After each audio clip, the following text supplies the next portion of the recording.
like to call the meeting to order, please. Ms. Ford, will you call the roll? Gate. Here. Vice Chairman Smith. Here. Dr. Highlander. Here. Mrs. Hill. Here. Mrs. Jones. Here. Mrs. Lennon. Here. Mr. McClendon. Here. Mrs. Robinson. Mrs. Thurman. Here. Mr. Taylor. Here. Superintendent Dr. Johnson. Here. All right, I've received the following request to amend the agenda. Under our delegations, item 6 there, need to add Jim Watson and Heather Madreau. Then also under item 8, under the consent agenda, under 8D, we're going to add item 4, ministerial revisions to lease agreements with the city for Head Start programs. Under Roman numeral 9, add item C, East Ridge Athletic Complex, the interlocal agreement.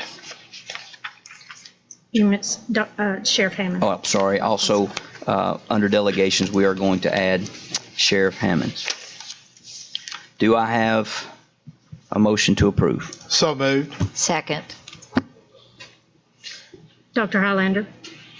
Yes. Mrs. Hill. Yes. Mrs. Jones. Yes. Mrs. Lennon. Yes. Mr. McClendon. Yes. Mrs. Robinson. Mr. Smith. Yes. Mrs. Thurman. Yes. Chairman Wingate. Yes. That brings us to our meditation and pledge to the flag. It will be Ms. Jackie Hoth, Principal of North Hamilton County Elementary. Good evening, Chairman Wingate, Superintendent Johnson, distinguished board members, friends and colleagues. If you'll join me in standing for the pledge.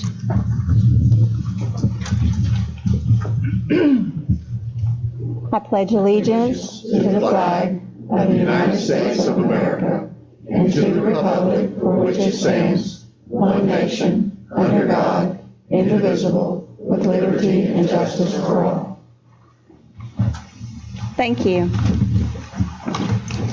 Do you know what one of the most sought after courses at Harvard University is?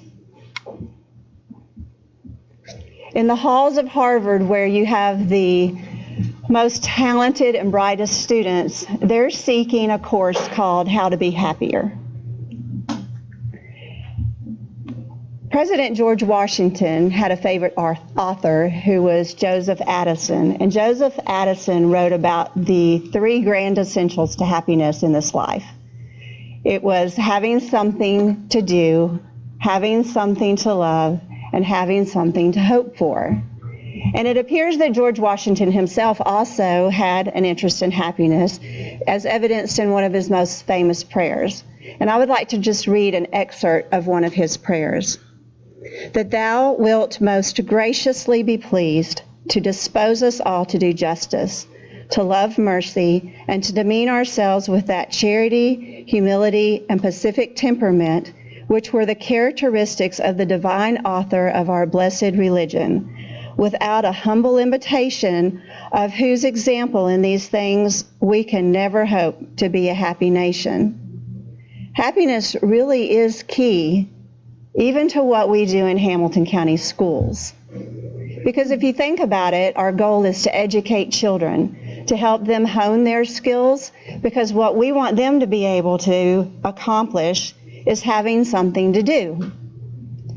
And when you look at giving a child an opportunity for explorations, you're giving them an opportunity to have something they love. And with every word of encouragement, we give them something to hope for.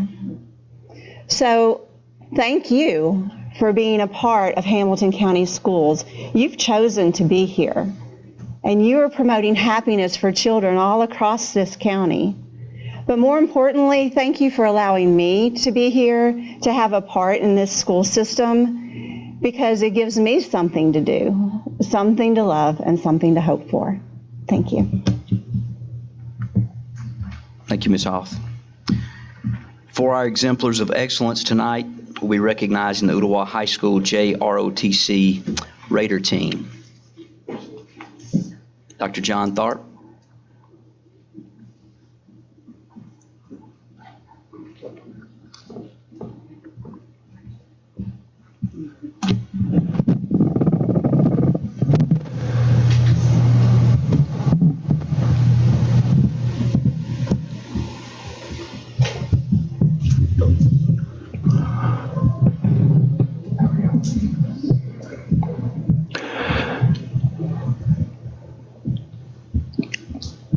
Good evening, Chairman Wingate, Dr. Johnson, and members of the board. The Ottawa High School JROTC Raider team is a 12-member team led by First Sergeant McCullough and Principal Angie Cass. This team competes in 8 to 12 events throughout a typical Raider season. These events typically involve extreme physical tests where many miles are run, hundreds of pounds of equipment are navigated through cross-country obstacle courses, along with leadership and mental challenges that must be dealt with while the Raider teams are under much duress and exhaustion. These events may be local, with typically 6 to 8 schools in those, regional events with 15 to 20 schools, and then the state championship, 25 to 30 schools, and then on to nationals, 35 to 40 teams from throughout the nation. Last year's male and female teams were county champions, state champions, and the females were national runners-up. And this year, the female team was down in membership, but the boys won county for the 5th year in a row, state, and were the national runners-up. This is a tremendous group of students, and let's give them a big round of applause.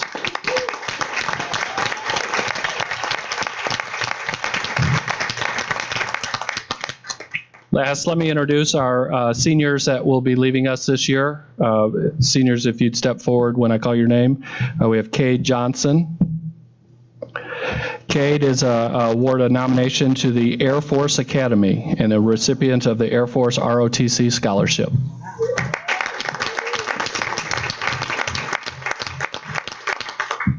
Next is Jacob Bastine. Jacob is going to be attending UTC Honors College, where he'll also participate in the ROTC.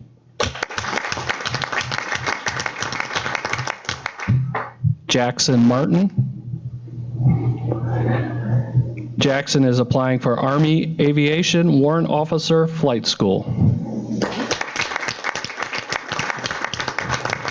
Ethan Daly. Ethan will be joining the military, and he has not decided on which branch yet. Navy.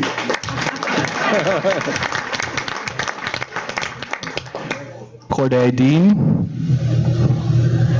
Mr. Dean has decided he will be joining the Air Force.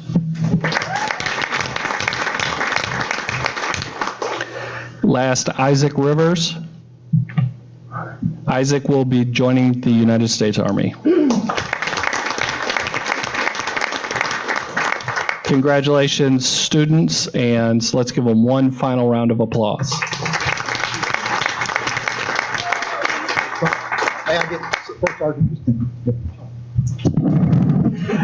This certificate is from your Hamilton County Board of Education, from all of us, Ottawa High School ROTC Raider, a team, county and state champions. Principal Cass, First Sergeant, we appreciate all these young people's efforts and all your leadership. Thank you so much. Thank you.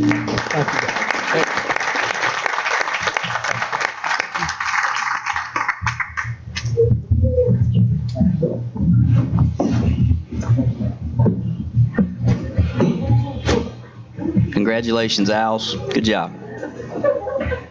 All right, that brings us to our delegations portion of the agenda. If you'll please give your attention to Vice Chairman Joe Smith. I think that we have 4, is that correct, Mr. Chairman? I believe there was 4. If you would, the 4 of you that are going to address the board, just pay attention to what I'm about to say, and I won't have to say this but one time. Kind of sounds like the way my mama used to talk to me. So here we go. Thank you for your interest in addressing the Hamilton County Board of Education. During your presentation, please address the board as a whole, not individual board members or administrators. Also, do not present complaints or concerns you have about an employee of the system. If you wish to voice those complaints and concerns, you should contact the central office and ask for a meeting with the superintendent.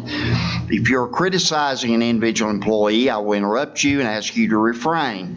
If you continue to criticize an individual employee, or if your remarks are in error or becoming repetitive, I may interrupt you and ask you to sit down. Please limit your remarks to 5 minutes, and I'll let you know when you have 1 minute left. So, Ms. Jeanette? Good evening. Here we are again at the beginning of a new year, the beginning of a budget season, the beginning of teacher recruitment, the beginning of staff and zoning changes, the beginning of legislative sessions, the beginning of conferencing reopeners, and the beginning of more than I have time to list. As I look at the list, the one that encompasses them all is the budget. Be assured that compensation is our number one priority this year as we begin PECA conferencing. Last year, we made the very tough decision to take the offered bonus and allow for supports to be put in place with the understanding that this year we would be coming back to the table to ask for more. We are putting mechanisms in place to provide more opportunities for teachers to have information and input throughout the process so all are aware of where we are and have a voice. All of you sitting today before me have stated your desire to take care of our teachers, and we are counting on your support. We realize that the County Commission is the funding body, and we will be respectfully reaching out to them as well. The issue of adequate, appropriate, sustainable funding is one that has to be looked at beyond the borders of Hamilton County. It is an issue that we are taking to the State House. State officials use state rankings to show how well Tennessee schools are doing, and we lead in many important academic outcomes and statistics. However, one state ranking is never discussed. Tennessee is 45th in the nation in funding per student. Low funding worsens issues teachers and students face, including less time to teach, high faculty turnover, larger classes, discipline problems, and absenteeism.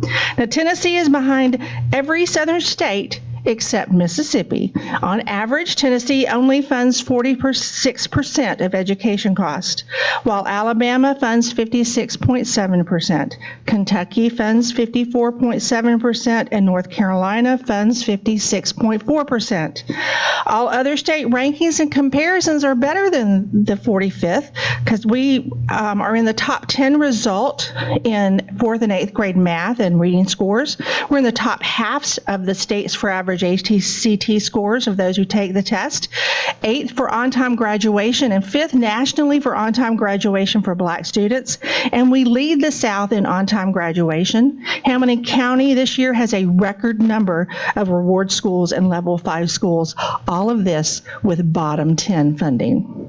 To get Tennessee funding to the Southeast average would cost $1.2 billion. That's only $1,200 more investment per student, and Tennessee has the revenue to make that investment without increasing taxes. It simply takes a decision to invest in education, what the state is already collecting in tax revenue. Tennessee state coffers are overflowing with tax revenue, but the increased tax revenue is left unbudgeted. Instead, our tax dollars are used for special projects or stuffed into reserves. Currently, the state has $5.5 billion in cash reserves. It's good that our state is financially strong, but it's immoral to have massive surpluses while education needs go unmet. We can do both. Over the past 5 years, Tennessee generated $3 billion in revenue surplus and increased state teacher salary funds by $358 million. But the state could have doubled teacher salary fund increases and still generated more than $2.5 billion in surplus revenue. The state has the means to increase education funding. Revenue growth has been consistently strong. Withholding needed state funding from schools is a legislative choice, and it's the wrong choice when you recognize the damage it does. We have one shot at a child's education. The school funding challenges faced by Hamilton County are a direct result of the state not doing its part. If the state provided more funding, we can make the investments that are needed for our students and educators without raising taxes. The state has the money, and we need them to send it to the local school districts. On Monday, March the 16th, there will be a statewide rally at noon at the state capitol. This rally is for anyone who supports public education to attend. You are all invited to join us as we fight for the funding our students deserve. Thank you, and I have information for you.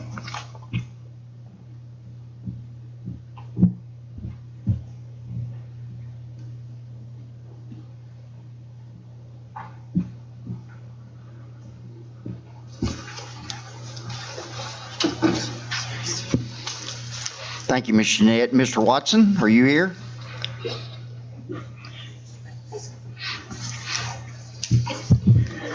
Good evening. I'm Jim Watson from Ivy Academy. In the fall of 2018, Ivy Academy was the first school in Hamilton County to test all of its classrooms for radon. In January of 2019, Dr. Bradshaw came by to hear my students' project and was extremely impressed with our results. All of our classrooms tested out as safe. Actually, one of the offices tested out like 5% above safe, and we're trying plants in that room and then retest it again this year. In May of 2019, it's my understanding that one of the staff members from HCDE went to training and became certified as a tester and mitigator for radon. About 2 weeks ago, I emailed the maintenance department to see if there was any progress being made. I've given this about a year to wait. January is Radon Awareness Month. If you've watched the news or the newspaper, you've seen some information about encouraging people to test their homes for radon. A little background about radon is that since about 1950, when we started sealing up our homes for energy efficiency, radon increased. And it's the second leading cause of lung cancer, named by the American Lung Association. The levels were increasing. As a matter of fact, the levels of lung cancer are also increasing. 2 summers ago, the Chattanooga Free Press, Times Free Press, had an article about how lung cancer is increasing specifically in women and non-smokers. Knox County, about 4 years ago, started a program where their 5-year program, 6-year program was running, and they were testing all their classrooms.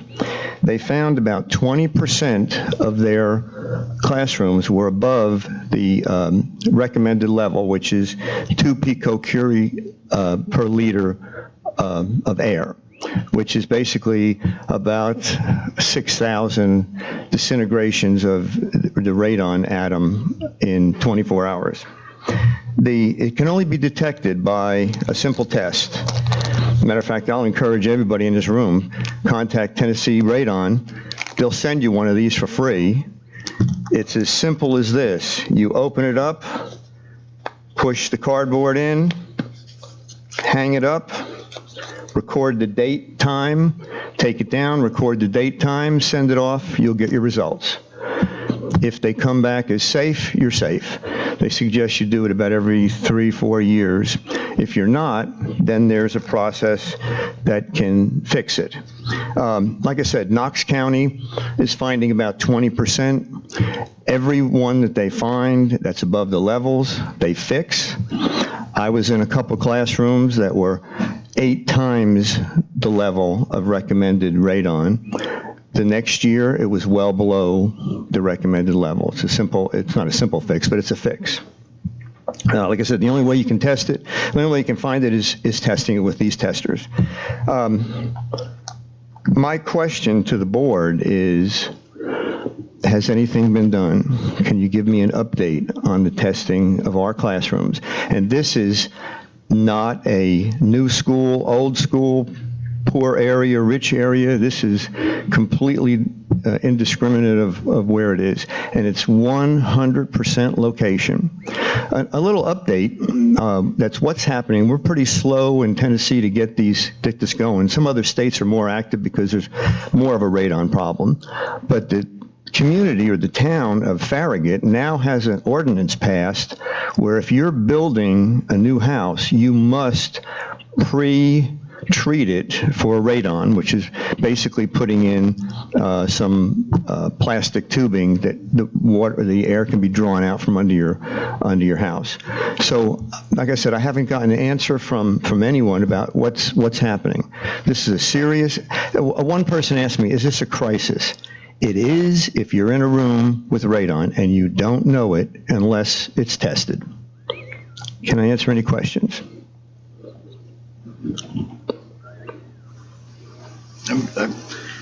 Dr. Highlander. Ms. Thurman's got hers. I'm sorry, go ahead, Ms. Stein. Well, no, I'm just going to ask. You say it's a simple, what do you do in a classroom? If you say something under the house, I mean, most of our classrooms are built on slabs. You say it's a simple fix. What's the fix? The fix is to basically put in a vacuum system, Oh, okay. and you just draw the air out from under the slab. It's only the first floors really need to be tested. It draws it out, radon levels go down. And it must be monitored, to make sure the fan works. If the fan is working and it's drawing air from all over the slab, there is no radon problem. And the biggest, me personally, if I went into a room with radon, it's not going to be a big deal. But young kids, where their lungs are developing, it is a big deal. Thank you. Okay. Dr. Highlander. Mr. Watson, thank you for doing this. I have coached with and against Mr. Watson, and he's an excellent science teacher. I'm not a science guy, but he was an excellent one, so he understands all this parts per million and the air and all much better than I. But I have done a little bit of research on this and some graduate work a little earlier, and the dangers for young children, correct me if I'm wrong, can be horrible. Absolutely. And it is, does it cost anything for those little packets, or it's $1 or $2 or $3 or $4? Nothing. Nothing. So we would be foolish not to check. They're even postpaid to go back. So one per household. How about schools?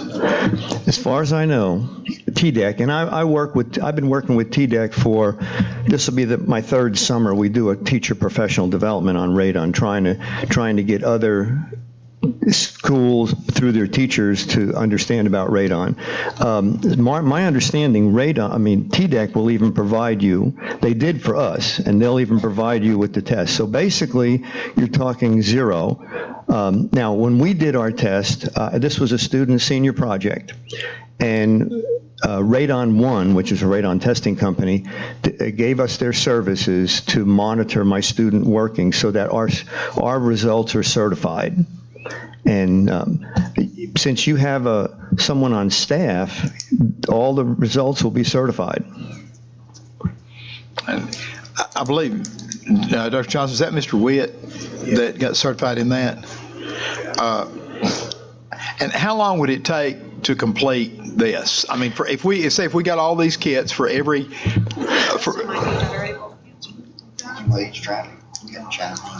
yeah, just Dr. Robertson, or Witt, either one. We've had conversations with TDEC, and what they've told us, the kits are free for residential only. And so we're looking at the exploring options of how we get those kits and what we do. There's a lot of, uncertainty right now. It's not regulated by EPA, and we're trying to investigate. There are options for how to remediate it if we find it. We're investigating it. And right now, we don't have enough information, but we did reach out to TDEC after Dr. Bradshaw went out to Ivy Academy, and those kits are free for residential customers only. And so we'll look at getting some of those kits, but we need to better understand when we find an issue, how do we remediate it? What does that look like? And get some more information from. Like I said, the Knoxville people have been, this is, I believe, their fourth year of doing it. They actually have a couple of environmental people on staff. Their program is up and running.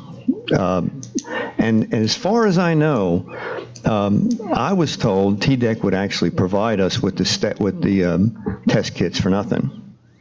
I don't know if they have an actual program, but they did Ivy. We got them for nothing. And when I talked to the TDEC people, they said, matter of fact, they provided training for your staff person at no cost. And I'm almost positive they will provide the test kits for nothing. This is such, what I have read, is such a horrendous thing for our children that are not smokers or whatever to be exposed to that and get lung cancer. So I would certainly, for the safety of our children, I hope we can find something reasonable we can do on it. But thank you, Mr. Watson. Right, Thank you, Mr. Watson. Ms. Monroe? Modrow? Did I say that right? It's Madro, thank you. Thank you, Ms. Monroe. Good evening, school board members, Dr. Johnson. My name is Heather Madro, and I am a special education teacher at Eastridge Elementary. As you heard, budget season, and I'm sure you know, is upon us. You guys have the hardest job of figuring out how to give everybody everything they need. And I encourage you to think of 2 words as you deliberate and discuss the various items: moral, budget. As you struggle to find balance between the money you have and the money it will take, I need you to think of all of the learners and all of the employees it takes to reach each and every learner.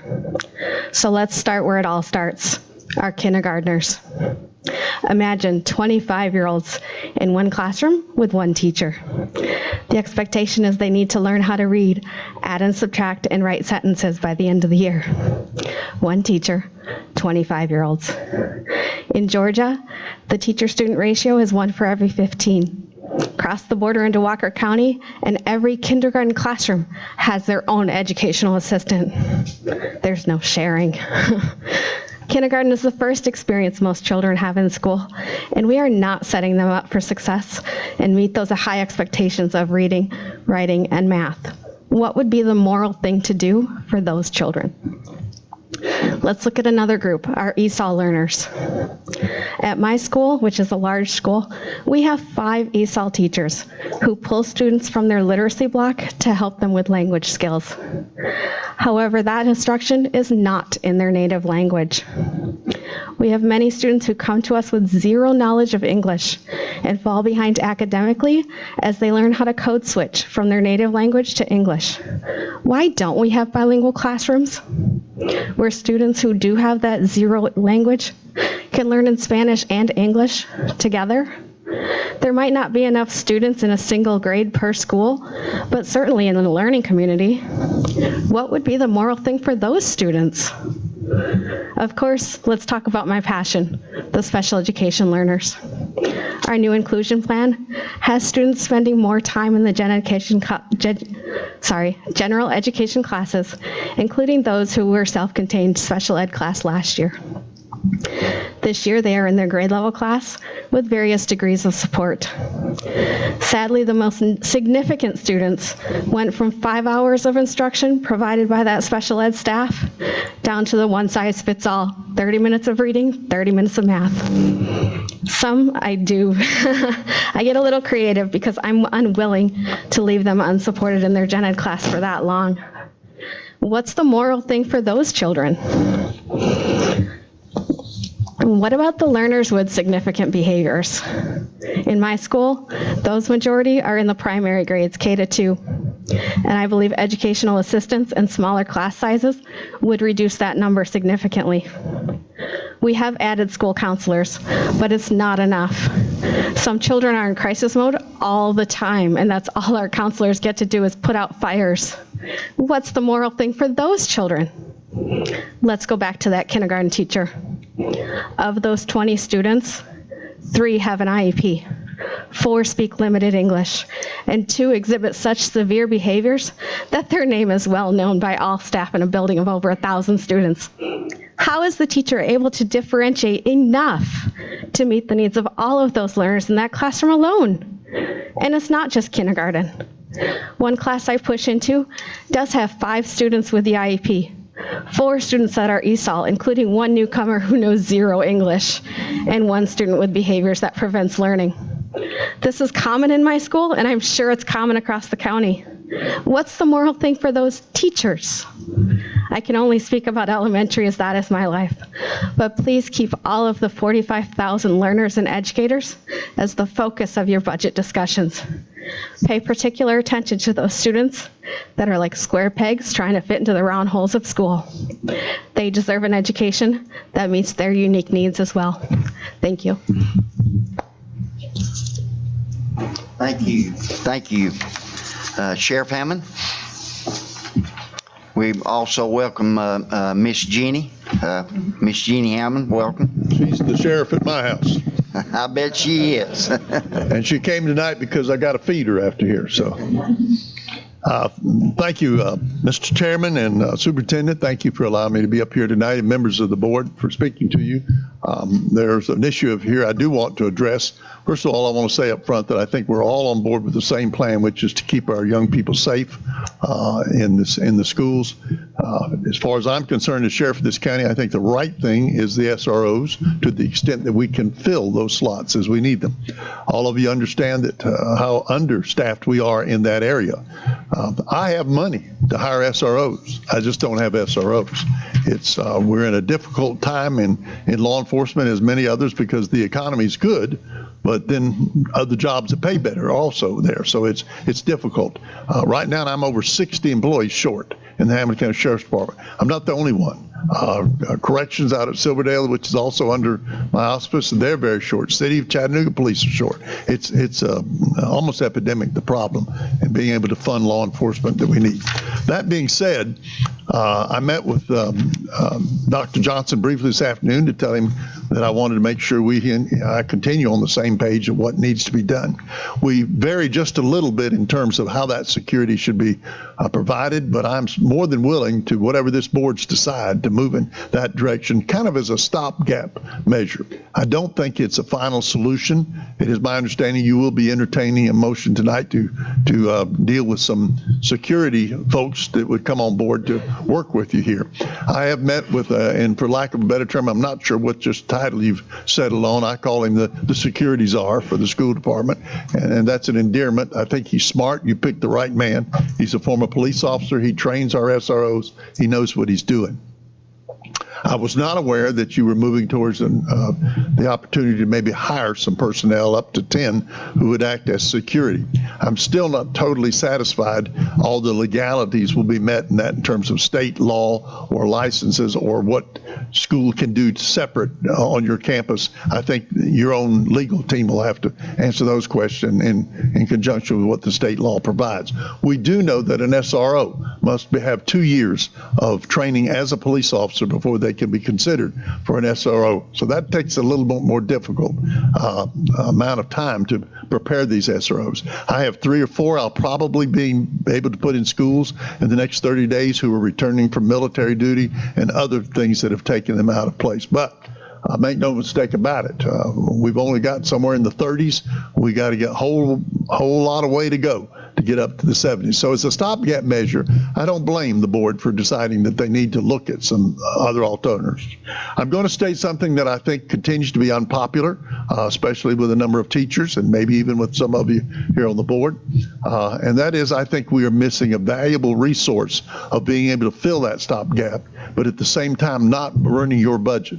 I am concerned, but it's your money, your decision, that the salaries I hear you'll be paying and the benefits you'll be giving for those folks and the training that they will have to go through is going to be quite expensive.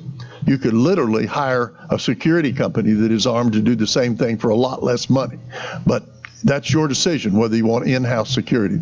I do believe there is law that supports the idea that you can train teachers to do that job. In fact, most of you are not unaware, but higher education is already doing that. The universities are already moving in that direction by putting faculty that carry with a don't ask, don't tell in terms of the public, but in terms of whoever the security head is, in this case your superintendent, has to know. Key people on your staff have to know who those people are. What would that look like? It would mean that we would ask, we can do a beta test if you ever want to move in that direction, where we go to a school or schools and we say who in this school, either because of their military background or their law enforcement association or their hunting skills, are intimately familiar with a firearm and how it operates. They would then be put through an intensive training course while school's out on the certain things that I would have to be assured that they're able to do. They would then carry that weapon. They would have it on their person at all times. It wouldn't be in their desk, wouldn't be laying around for the kids, wouldn't be in a file cabinet. It would be on their person. We would not advertise it. Their sole purpose is to be there as an instant responder to problems that may develop while we're waiting for law enforcement to arrive. Statistics, studies already show us that where someone can be there within a minute or two, you can certainly curtail the ability to somebody who would do harm with a firearm. So There's always risk, there's always going to be risk. But again, I back the superintendent. If it is a decision of this board to hire your own team to affect that same thing, it's your money and your decision in that area.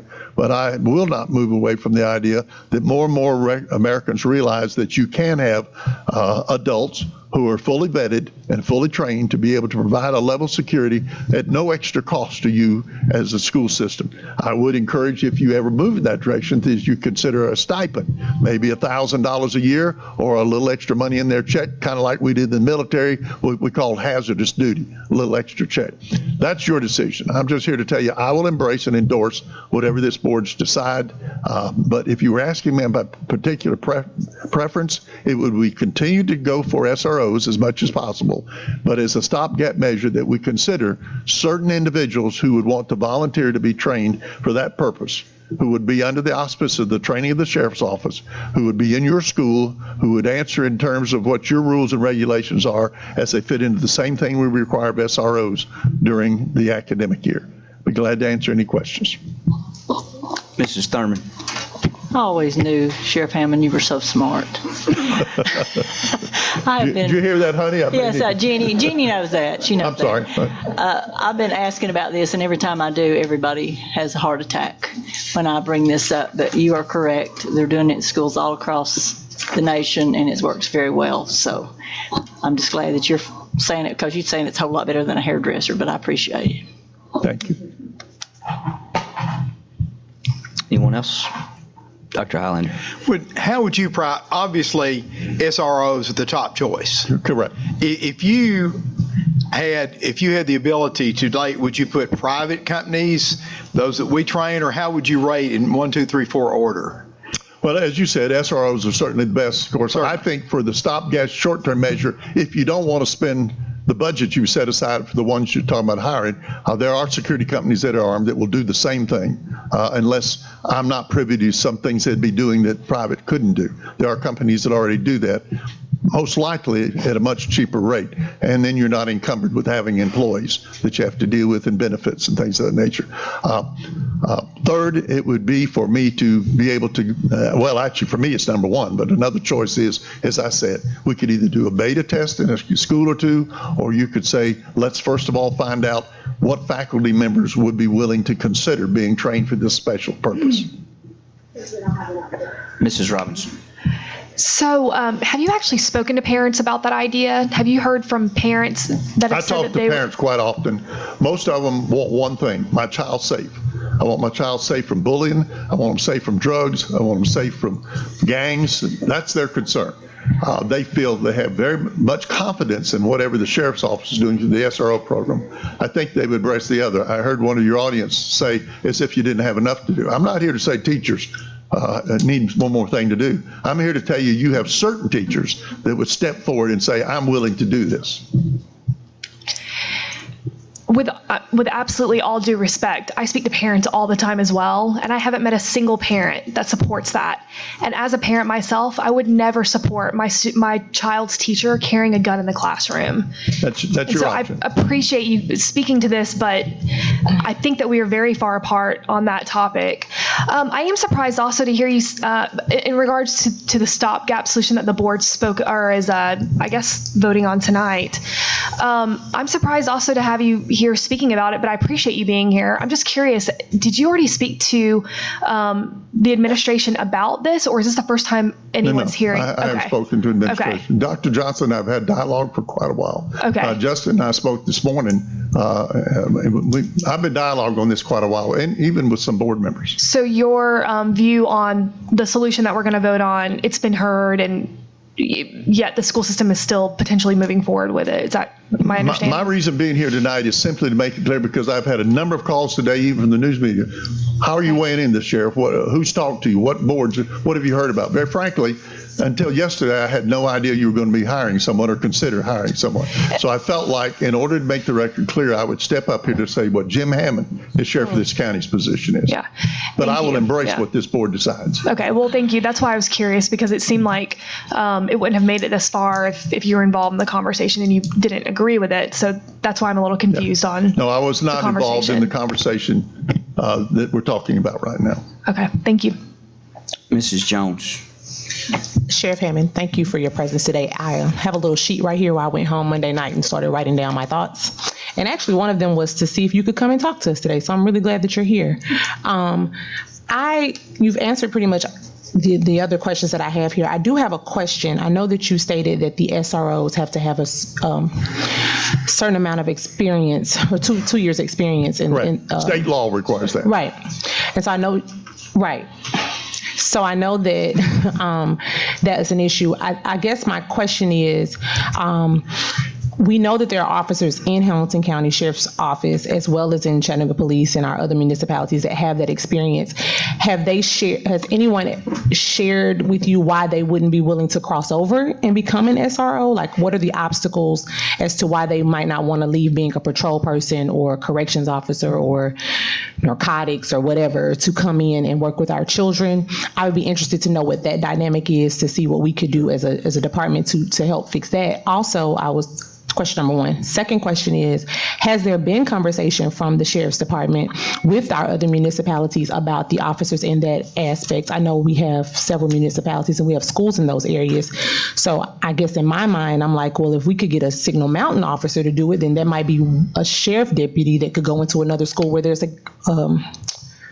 gap, or if we could get an East Ridge officer. I guess I'm thinking like that. So I was just curious as to what the obstacles are or what the feedback is for officers that do have that experience, but aren't necessarily stepping up or wanting to. Has there been conversations within the office about that? Extensive conversations with a number of the municipalities over the last few years. First of all, the reason the sheriff is involved in this is because it's county schools. All the schools are county, even if they're in the city of Chattanooga and Sada Days or wherever, they're county schools. That's why it's up under the sheriff to be in charge of the SROs. I have met with mayors, I've met with city managers, I've met with police chiefs, trying to get more of the buy-in from some 11 different jurisdictions.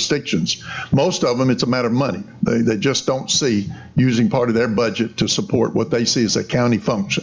So their pat answer is that's up to the county commission to come up with the money to do it.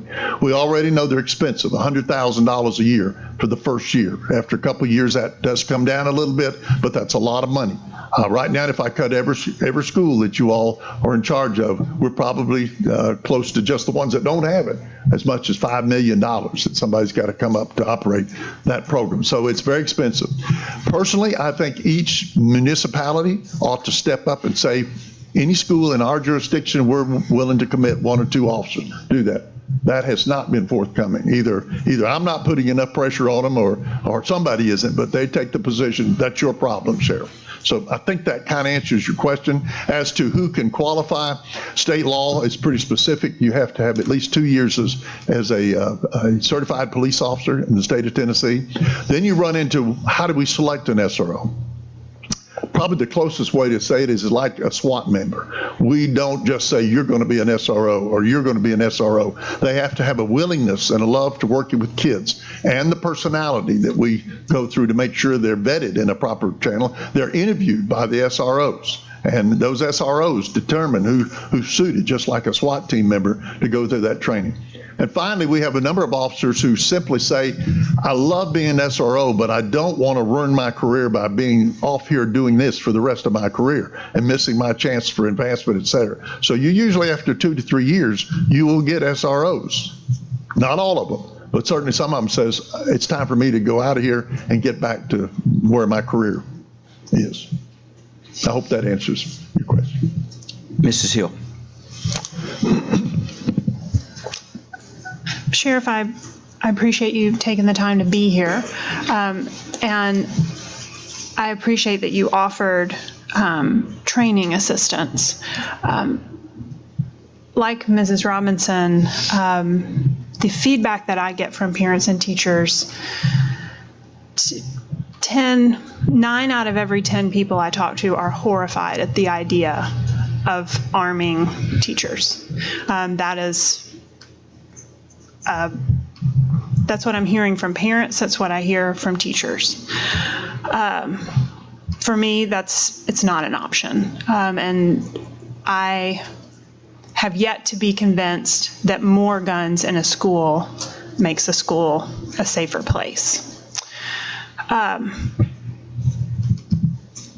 So you offered the potential of training teachers were we to need them. If this passes tonight, I would certainly appreciate it if you would extend that offer to, wholeheartedly embrace the security staff of Hamilton County Schools, because your training for school resource officers is the gold standard that we want. And we need you as a part of this to make sure that our students are as safe as possible. And I thank you for the efforts that you're making to fill those hiring gaps. And I wish you the best. I lift you all up in hopes that will be sooner rather than later. Let me say that the gentleman you just hired, Dr. Corbin, you couldn't have picked a better guy. He trains our SROs. He's been doing that for years, so he certainly has the expertise to train the folks if you move ahead with this. And I'm not opposed to that. I'm a little bit perplexed by, on one hand, you would say, teachers can't be trained to do this, but we can take a civilian and train them to do it and put them on your campus around your kids every day with a weapon. So it's a little convoluted for me. I know where you're coming from, and I know we're not going to change people's opinion of that. It's just, as sheriff, I feel very passionate about the best thing is an SRO. The second best thing is people who are intimately familiar with weapons and are willing to be in the stopgap measure. But ultimately, you need a cop. Thank you. If I could just speak briefly to just a couple of things. I appreciate you, Sheriff, for being here and coming over today to talk to him a little bit. And he's exactly right. We had we talked about teachers carrying and such. And my comment to the sheriff was, I wouldn't ask a SRO, who are phenomenal. As a principal, I had one in the building, but I wouldn't ask the SRO to teach chemistry, and just as I wouldn't ask the chemistry teacher to carry a weapon. And I think that that's a very fine line, and one that we have to be very thoughtful about. We've had 9 vacancies, or have 9 vacancies. We've had them all year long. We've had multiple conversations with Captain Shepard, multiple conversations with the team as a whole, and we understand that the economy is pressed down on. Really, having a great economy is a great thing. The reality is it's created challenge in the job market. People have choices and they have options. And candidly speaking, public service, whether it's an SRO or whether it's a teacher, you begin to weigh those decisions a lot differently when you have the myriad, the varying options that we do have. So in recognition of the challenges that you all were experiencing, came back and brought to you all as a board to look at a $2,000 bonus in partnership with the sheriff to hopefully entice some folks to come into the ranks. That hasn't worked as of yet. But I think that still is something that we hope will gain some traction through you all's recruiting efforts. The next thing we did do the very next month is we brought forth a safety czar, and I think to your point, a very well trained, highly experienced safety professional that has a deep understanding and has led the training in this county and across the country in regards to school resource officer training. The board, several of you as board have made comments about doing something else. And so the options that are kind of on the table outside of, and I will say an option that is for consideration whether or not teachers carry, but the options that are on the table outside of that are you contract out with somebody, or you look at developing some internal capacity as a stopgap, because I agree that school resource officers are the absolute best option in every school. And so when we start to weigh those decisions and conversations, I struggle, not just superintendent, as a father, with contracting out safety. I think if you look at any area that you contract out, safety. And then also we have the privilege now of having somebody that has safety expertise and has done a lot of training. And so I think to the point in regards to the impetus behind really doing this is, one, the board charged us to look at an option, and it will be for your consideration tonight. But additionally, in having somebody with expertise, what it allows and affords us to do is to really vet those individuals very deeply, juxtaposed to contracting out the vetting of the individuals that will be in our schools. And so it gives us another element and another layer of control over who has access to our children. And I think that is critically important for consideration as you make whatever decision that's made. Again, I commend this board on doing a lot of work around safety, and we've talked about safety, and it's great that we are continuing to talk about safety. But whether it's been, and the sheriff and I talked about it, the fact that we've increased cameras access, we've also done electronic locking doors. We're also in the phase 1, which will hopefully be coming forward to you next month, of 32 schools, 31 or 32, Justin? Is it 32? 32 schools with forced entry to the front office to kind of remedy some of the issues with some of our schools being open when you do get buzzed into the front. And so we're trying to do those types of things, as well as just strengthening our procedures. Kathy, I know, has met with me multiple times, I'll leave it at that, about just our safety procedures and what we do within schools and how do we take it to the next level. And all of you have spoken, and this entire board I know has value in it. So, Sheriff, I appreciate you again talking with me today and making sure that, you stated where you are on it, and we agree that SROs are the gold standard. SROs are what we want across the district, and we're just in a situation where we hadn't been able, or you all haven't been able to really attract and keep, enough SROs to fill the vacancies that we currently have. The last note I'll say, and I'll be quiet on this topic, is that even before this, you made a decision 2 years ago as a board to budget funds, which is something that historically has not been done in this system, for safety, for SROs. And candidly, we've been yet to fill those vacancies through the Sheriff's Department. And so, again, we're in a stopgap moment where we hear from you all as a board. And so it's just an option for consideration. Candidly speaking, if you ask me about contracting out versus controlling this, I think it's one you really want to consider for control. Would definitely be my recommendation if you want to go this route. Mrs. Lennon.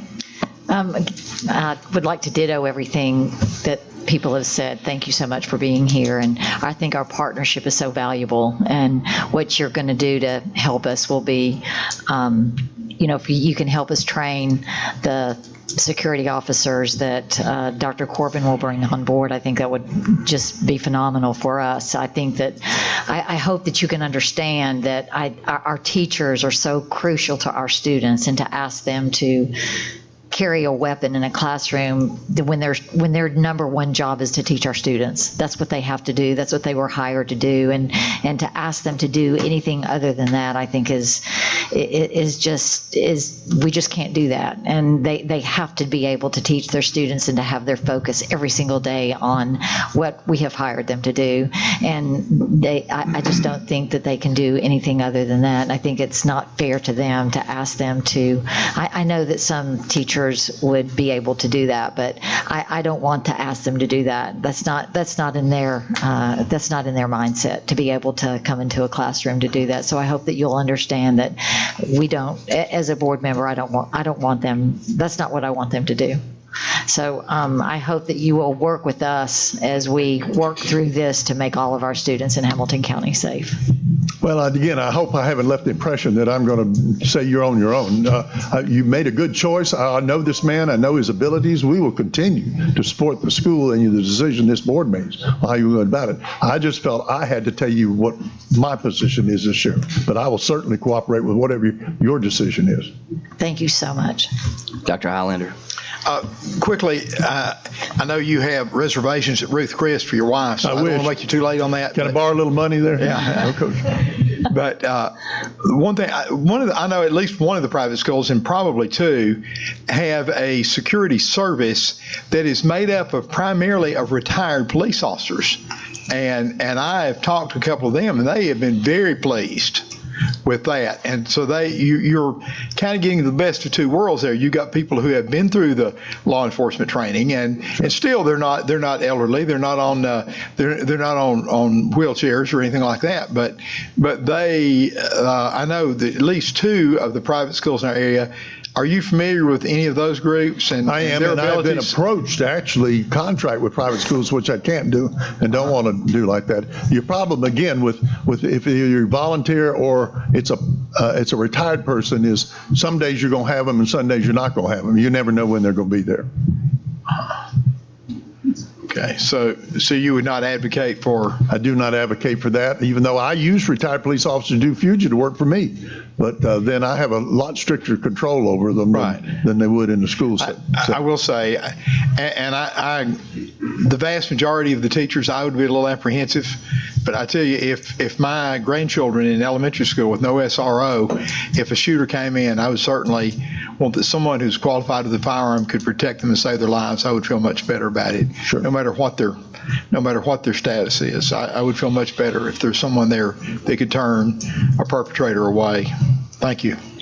Mrs. Thurman. Yes, Mr. Hammond, I tell you, or Sheriff Hammond, all these people that have spoken out against weapons in the classroom, I'll pick you over all of them together anytime to protect my child. But I think your point was very well taken, that you would pick somebody from the outside to come in and train them when we wouldn't train some of our own. And nobody's asking teachers. I mean, I carry a weapon. That's kind of scary for some, but I do. And it's loaded. Safety's on, but it is loaded. I just want you to know. And and you know what? I carry that weapon every day, and I still do my job. And I do it so I can do my job better, not to take, I don't sit around and look at my gun all day and say, oh my God, I hope I don't have to use this thing. Sure. You know, I just carry it. It's just what I do. And you know, I think we get a real bad misrepresentation about what that is. You're not asking them to do that. You're asking them who would like to do this. You're not saying, hey, you're going to do it, or you're not going to do it. Absolutely. See, I've always thought in a bank they ought to put a sign on the window that says 3 people in here are armed. You pick out which 3. Absolutely. You know, it's your choice. And so I think we ought to do the same thing in a school. You know, there are 10 people in this school armed. You figure it out. You know, I have children in school, so I have grandchildren in school, so I feel much better. And I know there are certain people that do carry a gun, and I will never say who they are because I don't want them to get in trouble. But like they say, they'd rather be judged by 12 than carried by 6. So, you know, that's pretty much the way I am. I think there are a lot of teachers. I know 3 chemistry teachers right off the top of my head, and I can give you their names that would be more than happy to volunteer to be one of the ones in their school to carry. So, you know, we have a lot of teachers that would be willing to do that, and administrators who would be willing to do that. So, and maybe it's because I'm from Saudi Daisy. I don't know, maybe. Mother's from Daisy Mountain, maybe that's why. But I've never talked to anyone that cowers behind the desk thinking, oh my God, my teacher's child's going to be carrying a gun. I just never have heard that. Mr. Smith. I'll be brief, Sheriff. Thank you, Jenny. A couple of things, and we get very passionate when we start talking about, you know, arming teachers and very passionate on both sides of that, Sheriff. But you know, the reality is we're going to, as I understand it, we're going to go out and we're going to recruit, vet, train some people to be armed. So I heard what you said. I don't really see the difference in going ahead and training some people that are willing and that want to go ahead and train them, and it don't cost us anything. So again, very passionate on both sides. What we're going to vote on tonight, as I understand it, is hiring 10 people that belong to us. In other words, they're our employees that Dr. Corbin will vet and train, and they become our employees. Now, one thing that scares me about that is I hope that we never, as a system, want to create a bigger bureaucracy than we already have and have our own security system. I think that'd be a huge mistake. We don't need additional bureaucracy, in my opinion, at Hamilton County Department of Ed, and that's what that would create. I do want to make sure that I'm understanding you, that I think I hear you saying that what we're proposing is a stopgap, and in lieu of some other things that you think would be better, that you would support us doing this as a stopgap. Is that what I'm hearing you say? That is my opinion. The bottom line is what the superintendent wants and this board wants, you know, and I think they agree with me. It is a stopgap, but I'd have to have them respond to that. Well, I want you to respond. I want it to be a stopgap because I think the best of all worlds is you have the SROs. Okay. I think everybody agrees with that.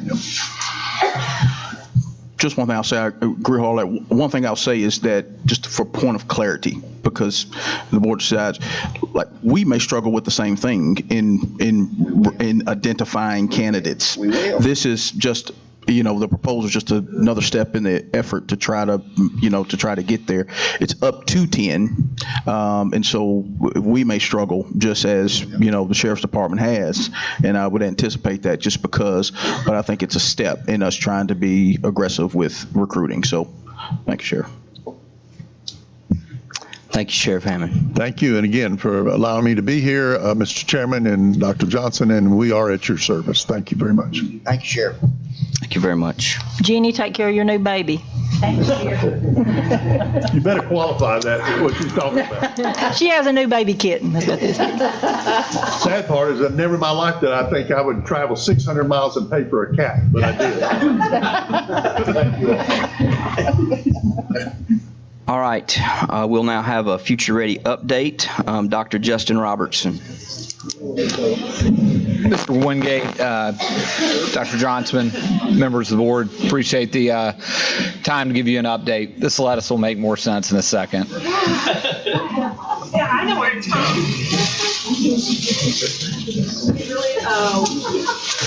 Sorry, Dr. Robertson, you've been upstaged by cabbage. Whatever. Lettuce. Either way.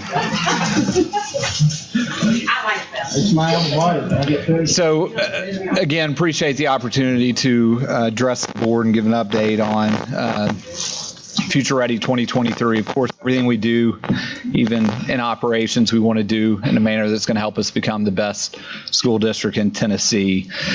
Future Ready 2023 sets out 5 areas. Of course, tonight we're talking about efficient and effective operations. And under this area, we have 4 key strategies: establishing a long-term plan for transportation, establishing a long-term plan for facilities maintenance and capital improvements, leveraging technology to improve operational efficiency, and then optimizing our budget and resource utilization.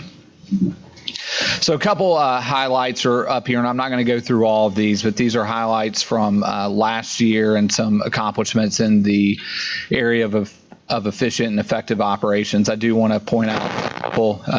We do have 35 school sites that have school-age childcare, and as I've stepped into this role and getting to know people we're working with, we've got some great people, and Kathy Loftus and her team, they do a great job of getting us set up for school-age childcare. We're serving over 26,000 meals a day in our cafeterias, which is pretty unbelievable. And then last year, not only did we break ground on 2 buildings that are on course to open in August, but we also completed 2 pretty major renovations at Snow Hill and at Howard Connect.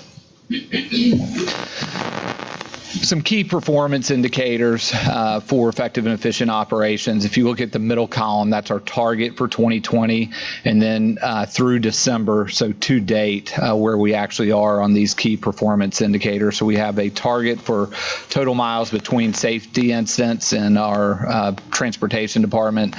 These not only include incidents that are unavoidable, but also avoidable incidents. So these do include that were not the fault of the driver.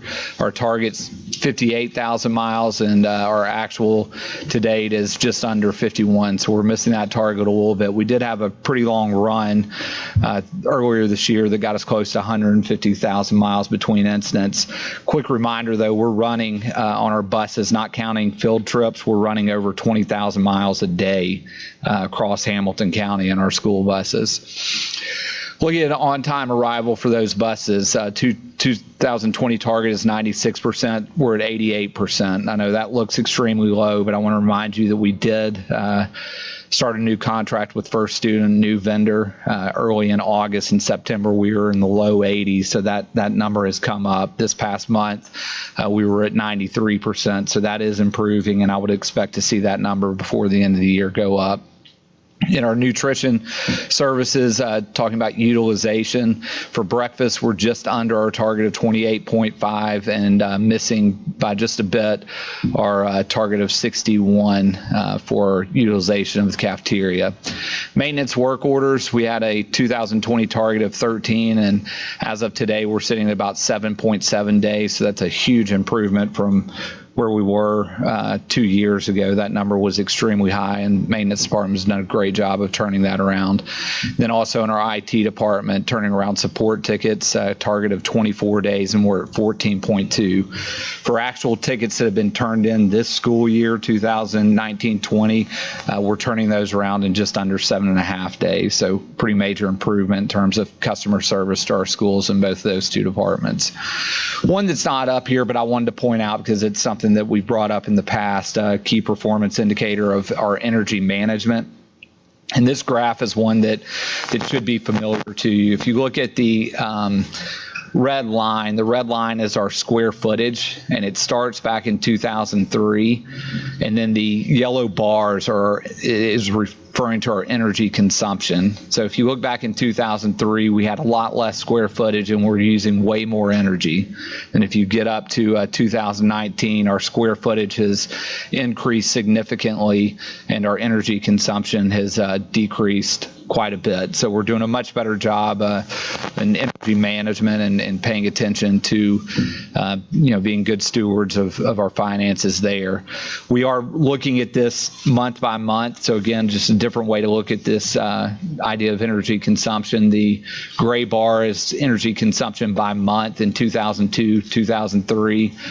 The red line is last year, and then that blue line is this year. So we were up a little bit in July, August, September, but as you know, I'm sure your EPB bill was up a little bit too. It was a hot summer, so energy consumption was up. So I want to spend a little bit of time talking about facilities, and we are in the midst. I kind of got thrown into a little bit of a whirlwind with a lot going on in operations, but we are in the midst of looking at developing a 10-year plan for our facilities and to make sure that our buildings are future ready. And eventually this board hopefully will adopt a 10-year plan that will give us clear guidance in terms of where we're going to ensure that all of our students have a building that's a great building. Timeline that I want to bring to your attention. We had our first redistricting meeting earlier this week at Ooltewah Middle School. It was for the Ooltewah and East Hamilton zones. Very well attended. Had some great conversations, some points that were brought up by the members there from the community that we're bringing back and reconsidering. We have another one on Tuesday for the Clifton Hills zone. That's going to impact Clifton Hills, Calvin Donaldson, and Lookout Mountain. That's going to be held at the Bethlehem Center. And then next Thursday, the Harrison Elementary and Hillcrest zones, that's going to be held at the Washington Hills Youth and Family Development Center. So wanted to update you on some of the information we're giving to the community about what's driving some of our decisions. So we are looking at projected growth, looking at the Regional Planning Association and sharing some of the data with the community about buildings and how many houses are going up, in particular in the East Hamilton and Ooltewah areas. We are looking at feeder patterns. Of course, we would love to get our feeder patterns where they're true from elementary through high school. It's going to be extremely difficult for us to do that, but we're getting closer. Of course, want to pay attention to location of the schools. We've got to pay attention to overcrowding, utilizing our schools to a capacity, again, that kind of 80 to 90% range, and then transportation will come into play. A couple questions that I want to bring to your attention from the Ooltewah and East Hamilton is we have left some room in both of those schools to grow. Several people brought up in 2011, East Hamilton was again redistricted, and there was a lot of, I guess, concern from the community. We have not, the proposal that we're presenting the community leaves growth in Ooltewah Middle, Ooltewah High School, East Hamilton Middle, and East Hamilton High School. And we are sharing the data from the Regional Planning Agency about the number of permits that we know are pulled now, and then what's expected and projected over the next 5 years. So facilities, We believe that every student deserves an excellent learning environment in Hamilton County. These are numbers that you know well, but our existing buildings are averaging 40 years old. The current capacity, this is not even the average student number. Our average students would be much lower than this, but our average capacity is 695 students. We've been spending about 40 cents per square foot in maintenance when industry standard tells us that we should be spending about $3 per square foot. We know that the mayor's budget working group has challenged us to be more efficient, has recommended consolidation, and as you know, those are very hard conversations. This process that we're going through now is a difficult one, but it's one that for us to be more efficient, it's important for us to have this conversation. We look at MGT just to give you an update, and again, I know this is probably more for the community than it is for you guys as a board, but I want to make sure that we're still making clear that what they're presenting even to this day is just a proposal. They brought a new proposal back in December. They're coming back over the coming weeks to do some focus groups and some more community meetings to get input on that option C, the one that kind of addresses this issue, looking at the efficiency and the effectiveness. So again, it still is just a proposal. That initial proposal, which I know kind of sent some shockwaves, I know you got phone calls, I've been responding to emails quite a bit about this, it was simply looking at what would be the most efficient model. It wasn't looking necessarily at effectiveness. I've heard people say it's not looking at the human element, and that's correct. The initial one looked simply at, if you want to be the most efficient, here are some decisions that you can make. And again, the following proposal that came is looking more efficiency and effectiveness. Again, I mentioned more opportunities for community feedback, but to be clear, there won't be a final recommendation presented to this board until March. Timeline coming up, you can see board work sessions that we've already been through, but we do have another community meeting coming up at Tyner Academy on January 28th. MGT will be back on the 29th at Brown Middle, and then we'll have another board work session on March 3rd. I know on the 29th, we're also having some focus groups that will include our school leaders, our principals, and even bringing some teacher leaders into those conversations to make sure we're hearing their voice. So the reason you get the lettuce, you've been wondering, to update in school nutrition, some quick bullets, really neat program going on at Hickson right now in our school nutrition department. They're actually using the lettuce that you have before you from Hickson in their greenhouse, or using those in the lunches at Hickson Middle and Hickson High School. Looking to expand that to other schools coming up, but I think it's just an unbelievable project when you look at where we're moving with future ready institutes and some of the things we're doing. It's just an example of how those are going hand in hand with actual careers and helping to feed kids in their schools. So I want to recognize Kristen Noss and her staff. I saw her here earlier. I'm not sure if she's still here, but doing a great job with our school nutrition. A couple of highlights. You did approve an increase in pay for our school nutrition employees, and even added some time off. As you know, when we have snow days in the past, school nutrition employees would be hurt by that, but we are giving some paid time off to school nutrition employees now. That has helped decrease turnover.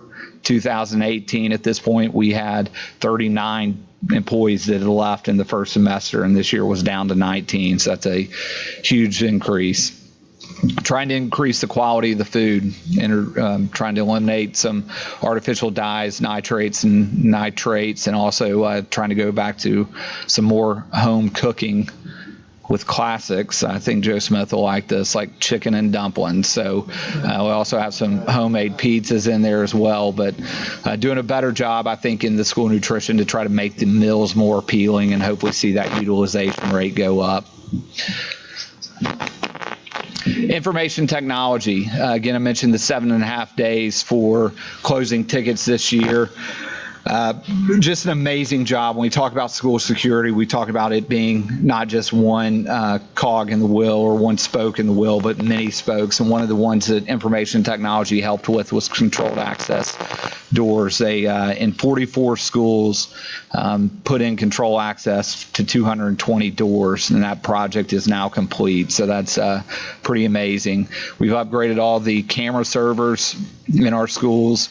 One-to-one technology is now complete, and we've also put additional access points in our middle and high schools. And we have some more work to do in information technology and doing a great job paying a little bit more attention to security on that end. And Ben Coulter and his team can't be more proud of the work that they're doing. Transportation, quick updates. We had a meeting earlier this week with First Student. We have a meeting with them each month, but just to make you aware, we did bring state troopers in to do defensive driving with all of our bus drivers, and we'll do that again coming up. We have, again, a monthly safety meeting with First Student. The First View bus app is up and running in about a third of our schools, and hopefully we'll expand out through the end of the year to all of our schools. One of the issues we're running into with theirs, we want to make sure that we're not catching one bus in the morning that a kid ride has it and then the afternoon doesn't. So there's just some logistical issues around there. Again, we're reviewing our kind of next step. We're looking at a 2 to 3 year busing plan. That's something that I'll be challenging the transportation department to look at, and I think that it's imperative that if we want to be more efficient, that we take a deep look at our magnet routes and what we're doing there, and if we can be more efficient there and include future-ready institutes. I should have remembered this number. I just forgot it, but I'll get it to you. But the number of stops that we're making for magnet routes is a lot, and I think we can be more efficient. And I don't want people to misunderstand me. I'm not saying that we would recommend taking magnet transportation away, but I think we can reduce the number of stops and be much more efficient there. One thing that I will bring up that came up this week, and I didn't have it in this update, but we're working with First Student on 2 things coming up. When they hire bus drivers, they do basically passenger management training, but that's it.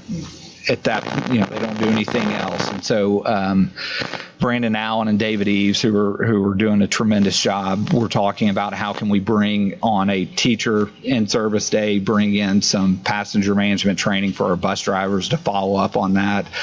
And then another thing that I'm concerned about, I know you probably have as well, is our bus drivers and our administrators on discipline issues. First Student has a system called First Act that basically, similar to Power School, allows a bus driver to put in a discipline referral, tracks it electronically. It would allow the administrator to respond to it. One of the things that I consistently have heard is that bus drivers don't get communication back.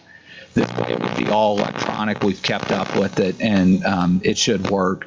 We've got a little bit of a hurdle again with our contract drivers, but from what we've heard from First Student, should be able to work through that and make sure that we want them to have access to it too. If we're going to do it with First Student drivers, I think it's something that would benefit our contract drivers as well to have. School security, we've talked a little bit about this already, but just want to update. We did last year install a visitor management system, mentioned controlled access doors, hired Dr. Corbin as our student safety coordinator. And again, what we discussed earlier with Sarah Pam and the proposal this month for the student safety officers. Off-duty officers, we will have, starting hopefully this week, been in contact with Captain Shepard and Sergeant Jamie Fields about trying to utilize off-duty officers in 2 of our schools over the coming weeks, that we've got coverage there. We will be hardening some of our school entrances. Phase 1 is kind of in a development, and we've got architects that are looking at it, and we'll get started on some of those immediately, leading through the summer to get those finished.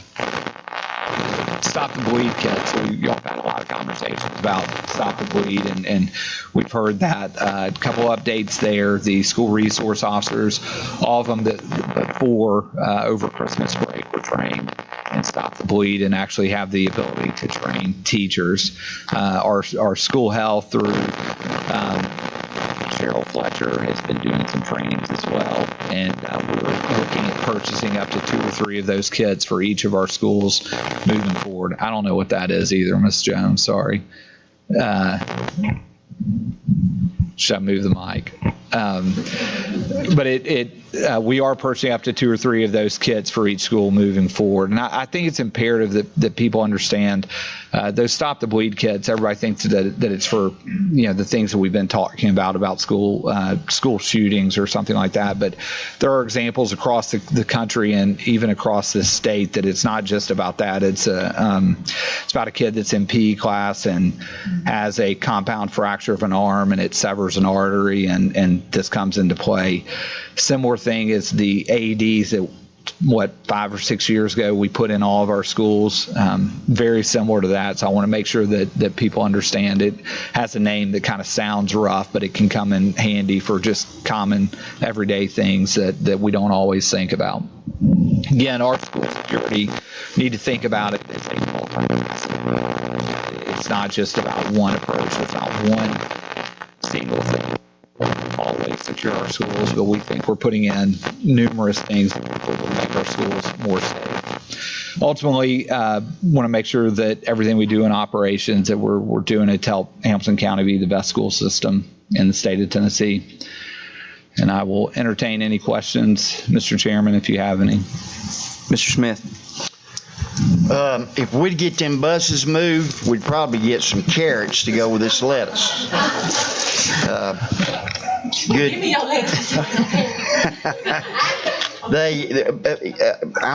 Seriously, they want to expand that program. I hate to keep beating a dead horse, but we could get some carrots to go with the lettuce. David Eves and Brandon, I see you two sitting right there.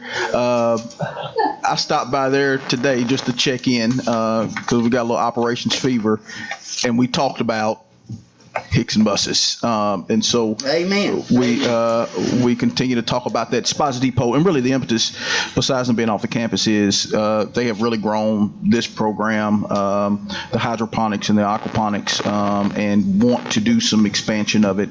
Well, because you've been with us as well, that the challenge is just buses and locations, and do you purchase a piece of property and the cost of that piece of property, and so we actually have another very viable option that they're going to check out in the next couple of days and look, do we have ultimately a solution maybe at no cost. It's top of mind. It was today. Dr. Highlander. Thank you. I'm not sure, Mr. Smith, if they're going to raise chickens and have dumplings along with that, but They're raising chickens. they are raising chickens. Well, I will say that one of my former students is their teacher, and he's doing a great job there. Jeremy was one of my former students and athletes, doing a great job. I will say, do we have, and this may be for Mr. Eves or Brandon, we do have blood kits on every school bus, do we not? What now? Blood kits? Yes. Okay, that's it. And our bus drivers, this is more for the public, because I know and they are trained in blood stoppage, are they not, our drivers? So. Bloodborne pathogens. Yeah. And I can't speak on what First Student has trained their drivers on, but some of our contractors, they do know how to do that, but I don't want to speak for First Student and say that they do know for sure. Yeah, the National Safety Council certainly highly recommends bloodborne pathogens, blood stoppage, being for every bus driver. And I would say the majority of teachers in schools should be ready and prepared, as Dr. Robertson alluded to.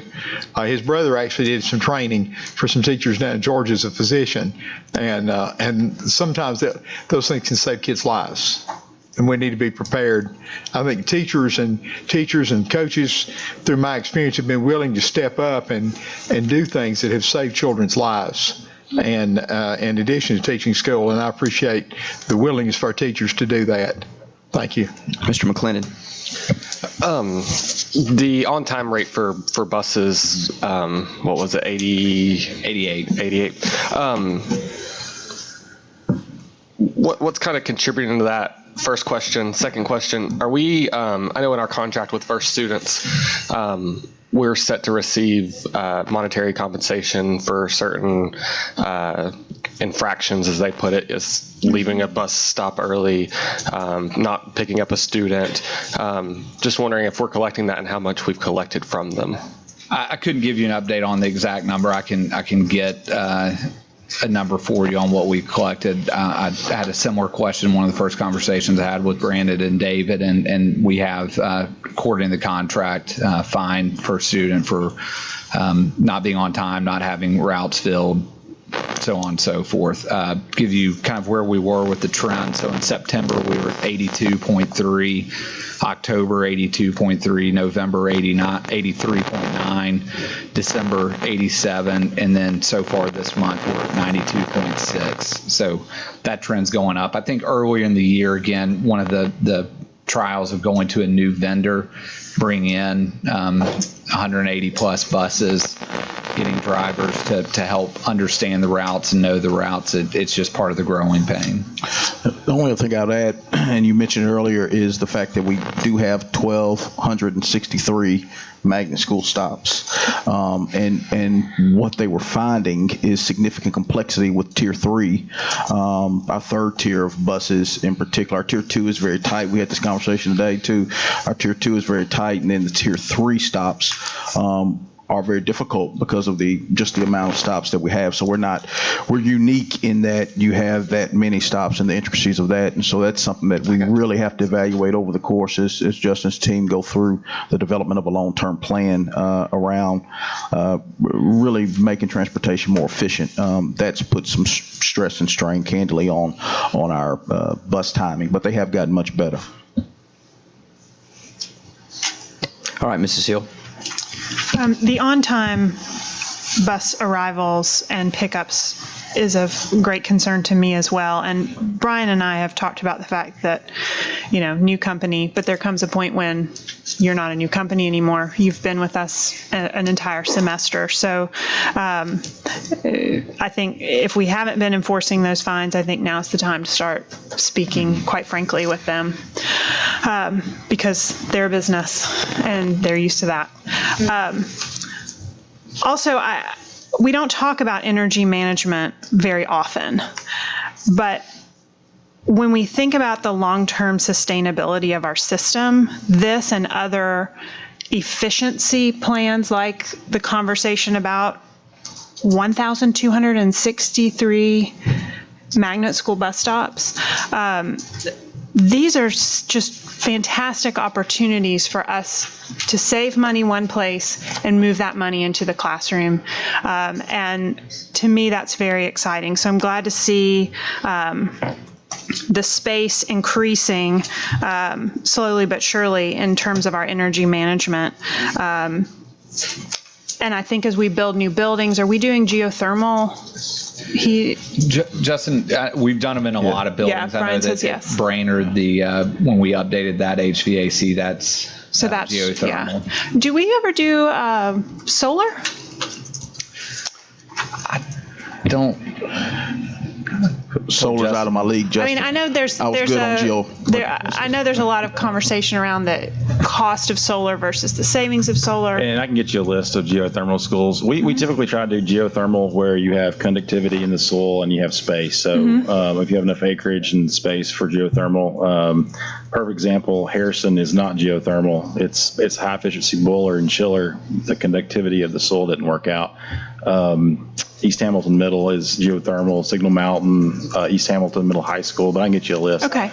Ottawa Elementaries, but yeah, I can get you a list. Solar, I think it may be coming around. When we looked at it, the payback on solar just did not make sense. That's what I've heard from others. The initial investment, and then by the time there were even some grants and some some ESCOs got involved. So usually by the time that you pay it off, your payback didn't pay for itself. itself, and then it was time to get a new panel. Right. It was about a 20-year lifespan on the Okay. panel, so that's why we haven't done that. All right. Well, nonetheless, the fact that we're thinking about this, and if we keep our eye on the bulb, so to speak, I think we're going to continue to see money clear up for other things. I also just want to make one reiterative comment about the fact that you guys are looking at Future Ready Institute transportation. I'm thrilled that we're thinking about this over 2 to 3 years and how we can phase this in. Today in the paper, I hope everybody saw on the front page of the region section about the Future Ready Fair. I am participating in Leadership Hamilton County Schools, which I would encourage all of you as board members to consider auditing that course some year. You got 9 years worth of board members here. I know we all are leaders, but there's just opportunities to meet people in the community that really care about our schools and think differently about the work that we do. It's a tremendous opportunity, and I got to shadow a principal on Tuesday and had the pleasure of following Tiffany Irvin around Orchard Knob Middle School, and their 8th graders went to the Future Ready Fair on Tuesday and came back electrified with the opportunities. Boy, they knocked that fair out of the park, you guys. There were fetal pigs to dissect. There were like, what's that called? VR. There was way better than just candy at a job fair that my company would like show up and give you a Snickers if you're lucky. Like, these kids came back and they talked about companies that were there. Miller Industries was there, and they were on fire about things that they wanted to do and study, and they listed out schools that they were interested in.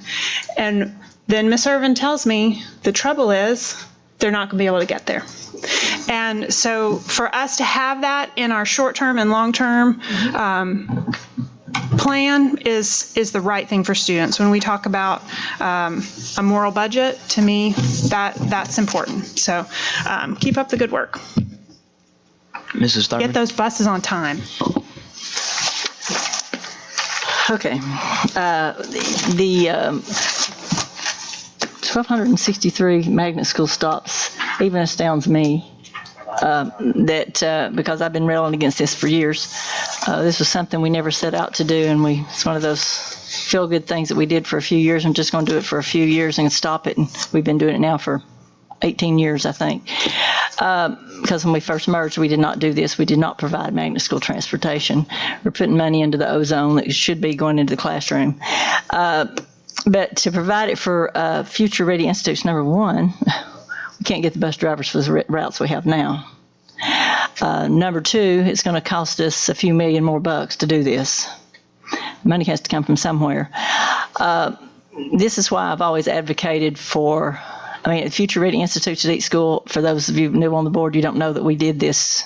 How many years ago we had these institutes, had these vocational programs at all these different schools all around town, and then we kind of phased them out. And this is why I think we need a vocational mega center, maybe 2, maybe we're going to have 3 of them, mega centers where everything is housed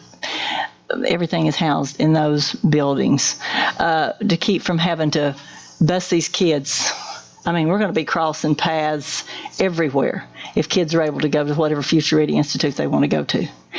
It looks like a logistical nightmare to me. It may sound all warm and fuzzy, but when to work it out on paper and to find all the bus drivers it's going to take, you talk about being late for school, it's even going to be worse.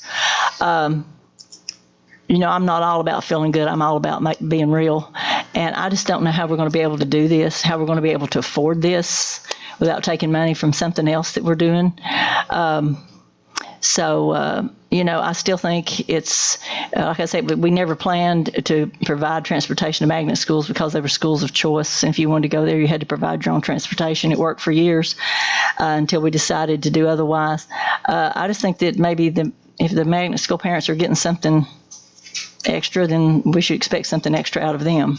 So, I'm sorry because I realize that could cause a hardship on some people, but I mean, I'm looking out for all the students, not just magnet school students. And we know that those schools cost a little bit more to operate. We found that out, and it costs more to operate.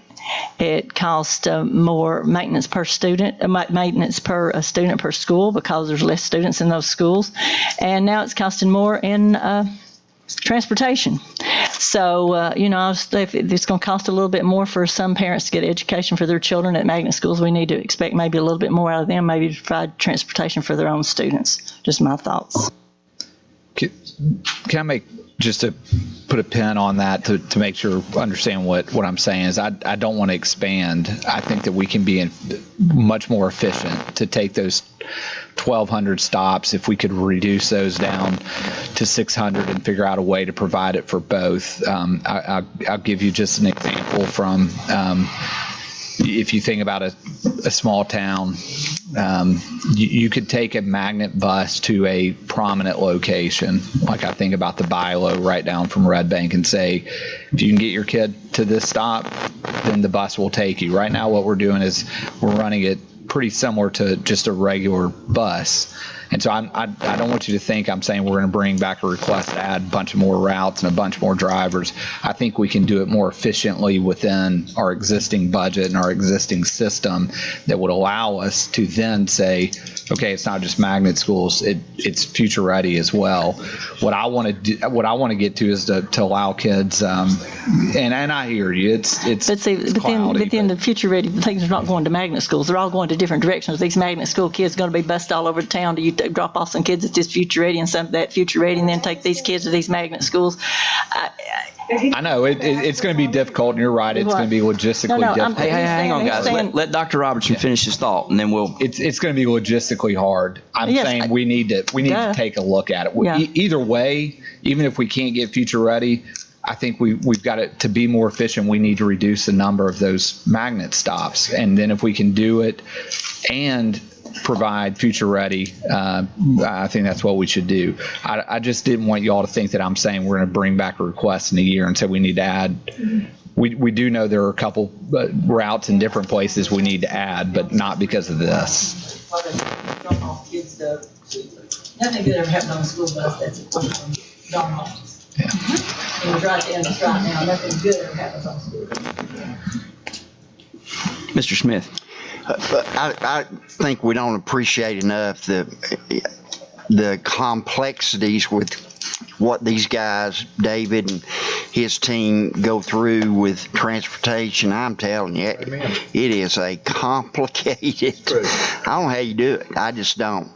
But I've always said, and I'll say it again, and Rhonda, you and I are going to agree on something, surprise, is that if we're going to transport the magnet student kids, and we want to talk about equity across the county, then we got to transport the future ready.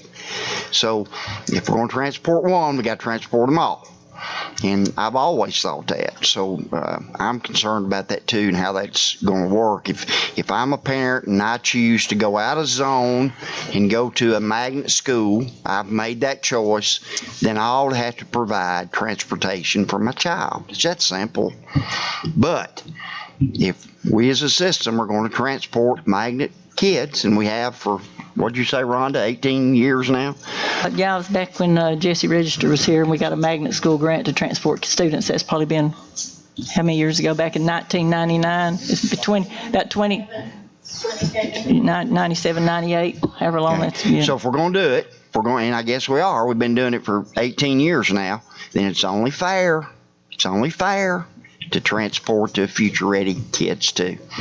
And I know how difficult that is, and I know Dave gets a lot of criticism, and I've been one of them sometimes, but I'm telling you, they got a hard job. And if you really look under the hood at what those guys have to do, it's amazing, and they have a hard job.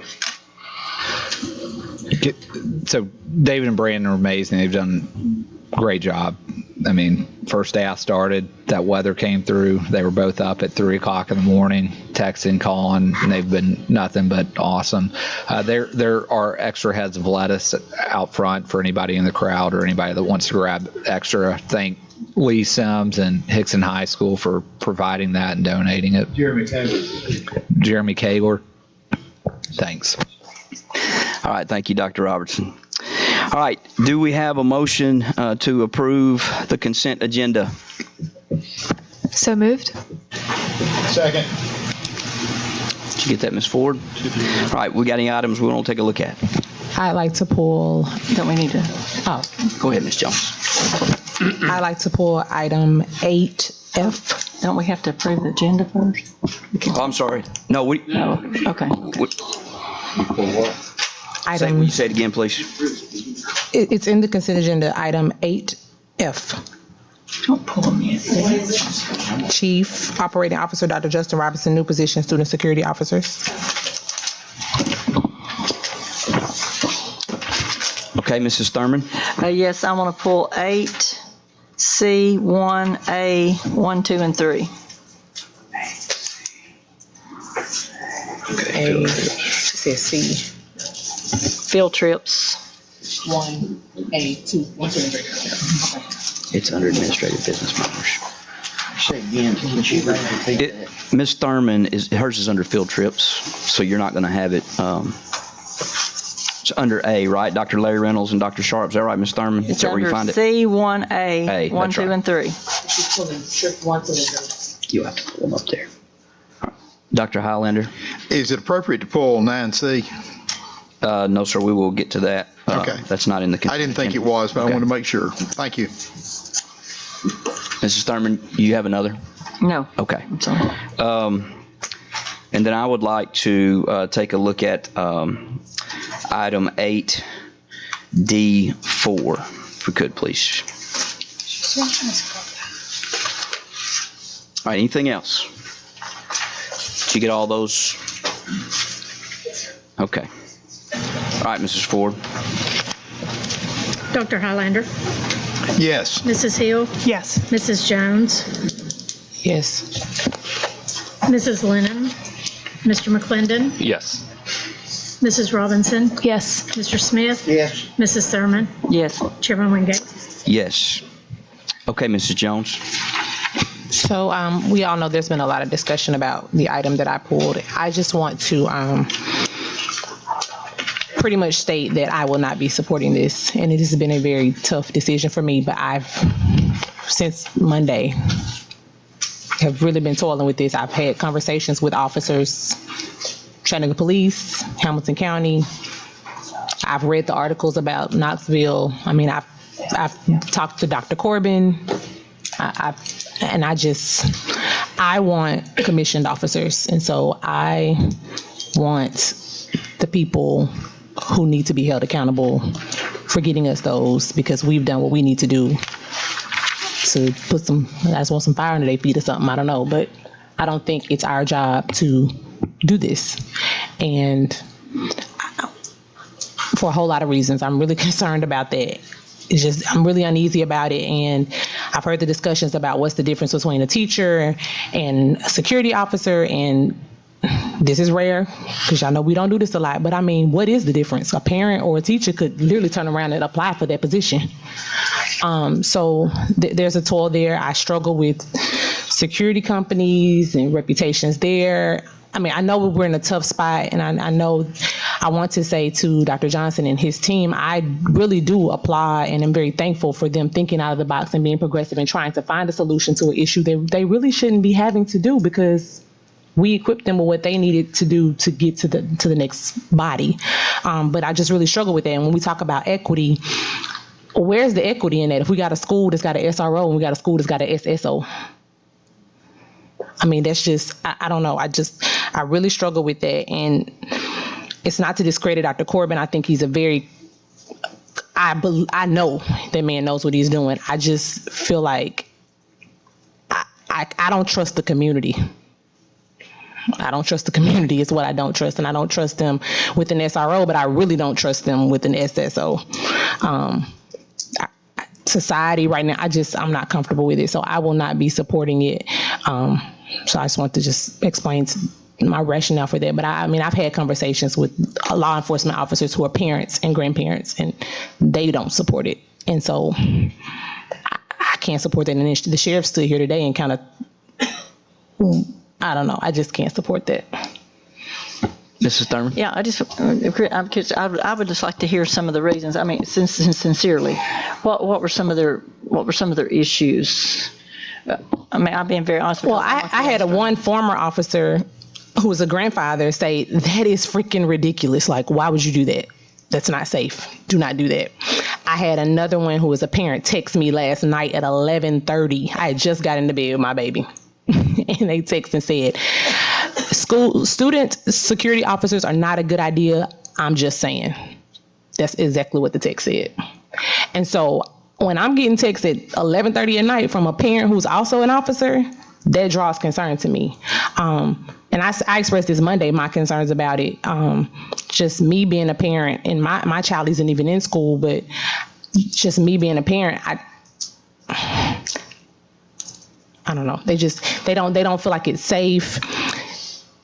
And they even said pretty much the same thing that we're all saying. I mean, we're all saying the same thing. It's not that we necessarily like, yes, this is the silver bullet, because no, we know it's not. But I just feel like we've done everything we need to do. And I think I said this back in December. We've done everything that we need to do to get these positions in place. And I understand the difficulty in making sure, because you do want someone who loves kids and has a heart for that. You don't want just some any Joe Blow going to do that. I get that, even if they are an officer. But I'm not sure of the recruiting. I don't know. I don't know. I don't know what that looks like. I don't know what the conversations are. Maybe we should start calling the municipalities in and talking to their chiefs or something. I don't know. But I just don't think that just saying, oh, well, we'll support whatever the superintendent supports and dropping the mic works. Like, that doesn't work. It doesn't work for us. We can't just say whatever and drop the mic. Somebody's still looking for us to have safety for our kids. And so I feel like the entity that's responsible for that needs to handle that, whatever that looks like for them. Well, Joe, and I was just wanting to say, I've had a couple of conversations with people who are retired police officers or had worked in, not necessarily retired, but they got out of being a policeman and did other things, and now they're interested in this. And these people were very capable. So that's why I was wondering. Right. And that's why I started to say, hopefully we can maybe get 10 of those kind of people, because the ones that talk to me, I would trust it definitely in my grandson's school or anywhere like that, because I think that they're very, very much qualified for that. So I appreciate it. I just wanted to know what you were hearing. But okay, thank you. Dr. Highlander. We're still on F. 8F. Correct. Okay. I've got a couple of questions on that. Maybe it's been clarified in other people's minds, but not mine. Are these people hired on a year-to-year contract? They would be year-to-year. Are they automatically? Do they have to be rehired every year? Yeah. So it would be a pilot. And know this. We're bringing this to the board at the request of the board, saying what's next. Right. So we don't, but it would absolutely be a year. It's a stopgap. Also, the other thing, just for clarification, just for real clarification, when we talked to Dr. Corbin, he suggested that the rate be set such that we can attract and draw very qualified people to the position. So, we'd be looking, whether it's going across the state line, at current officers that are in roles, or whether it's retired with experience that are still viable and able. I don't think the very best option is an SRO, and that's what we want. Definitely. Personally, we wouldn't bring a recommendation for it, I don't think, for a security company, just because we lose complete control over, the applicants. But this is just an option we're presenting to the board for you to consider as you we've been discussing this and have struggled with this conversation because of the inability to fill the SRO positions. And so it's just an option for consideration. Okay, now that was just a little part of my question when you popped in there.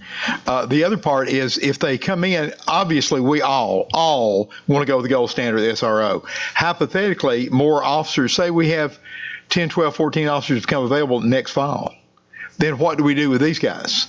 Do you understand what I'm saying? That's what I'm saying. Do we pay them an employment compensation? Do we, if we hire them on a year-to-year contract, then that may be a Scott Bennett question, I'm not sure. Yes, sir.